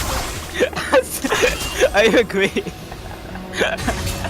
Now, aren't you glad that you're the one that answered the call? Oh my god. Oh my god. Okay, so 9x is trying to set up for this Drake. Righteous Glory is blocked by the Rammus, but doesn't fight much. And 9x is setting up the vision for this Inferno Drake coming over. I gotta take a breather. Okay, take a breather, man. Take a break. Okay, there's so much going on now in that fight. Overall, I still give the advantage to Henlo because the fact that they took down not only an inhibitor, but a Nexus turret. There was so much committed to keeping everyone alive by the side of 9x that they just disregarded all of the objectives that Henlo was taking. It's now a 7-tower advantage to 1. The lead is entirely in objectives. Someone probably disconnected, I think. What the hell? Sorry. Okay. Pardon my French there, guys. Pardon your French. I'm sorry, I just did not see a disconnect thing, so I'm trying to figure out what the heck is going on. We do see one of the Ornn items coming out. Corky has the upgraded Infinity Edge, which pretty good. It gives him a little bit more AD, and I guess he's just going for the raw damage. However, so hey, go despite ahead and rush to the furthest time on your time controls. Okay. So, despite the turret advantage for Okay, never mind. Henlo, yeah, despite the turret advantage for Henlo, it's quite interesting that the gold advantage is actually the smallest we've seen at 27 minutes this game. It's only 3k, maybe a little bit less than that, 2.5. Whereas most of the time we see around 5K at this point in the game. Yeah, so ironically in this crazy game, this gold advantage is not significant. Like, we've seen these fights, and this gold advantage, it's more of just the players and playing their champions. It is absolutely insane, honestly. So while we're waiting for maybe another player to join back into this game, I guess we'll have to take a little bit of time. Okay, never mind. He has come back into the game, and we're gonna see the action coming back for this Inferno Drake, and it's down to 4,500 HP. So yeah, everyone's around here in this dragon area. Wow. However, Henlo do have the advantage as mid lane is going to be pushing towards 9x. Yeah, overall, this is just what an insane series so far. Like, this is great. Oop. Okay, so Call of the Forge God is coming out of panic from the on hits 2. However, Cosmic Radiance is coming out. Hits 2 on the team members of Henlo, and it does look like Rammus and Lulu all falling here. Zaya falls as well. However, we do see both the Achilles of 9x are still alive. However, they fall quickly, and that is a straight ace for Henlo, and this might be just a game for Henlo as they are aiming for the Nexus. I think they definitely can. They have the super minions. They have 2 super minion waves in the mid lane coming up. They have a Corki. They have a Rek'Sai. They have an Ornn. They can push this to the end. There's a bit. There's 17 seconds on the most recent player. Yeah, 13 seconds, and it does look like this game is going to be over. Henlo is going to take this series 2-1, and this game, this crazy series of 25 kills has been ended with a good dragon fight for Henlo. Holy crap. What a frickin' series. Oh, man. Holy. Okay, so, wow. So we're moving back towards it. We will go ahead and let me just add a little bit of graphic there. So, okay, one thing that we're going to do now is we are going to give an MVP for this series. All right. Ooh. I know who my MVP is. I'm going to just go ahead and say mine. You can say yours right after that. I'm giving it to frickin' Doxa in the mid lane. Like, the dude was a monster. Every single game, he was so relevant. At all times, just such a powerful player in that mid lane. So, this one's a little bit hard for me, but I think I want to give it over to Skyline. I really liked his AD carry play in this game, and despite his team losing, the damage charts, I looked at the damage charts every game, and he topped them every game. And I mean, he may have lost this series, but I just thought his gameplay was so He was playing amazing Tristana and Ezreal. Yeah, I mean, I don't know. I really liked watching his gameplay though. So Yeah, fair enough. All right, guys. So that is it for us here today. I hold have on. been hypertension. Blue side had 100% win rate. Oh my god. We didn't jinx it. No, I think we jinxed it into happening, right? Yeah. All right. So now what we do have is, I'll say what we are done here tonight. Sorry about that stutter, man.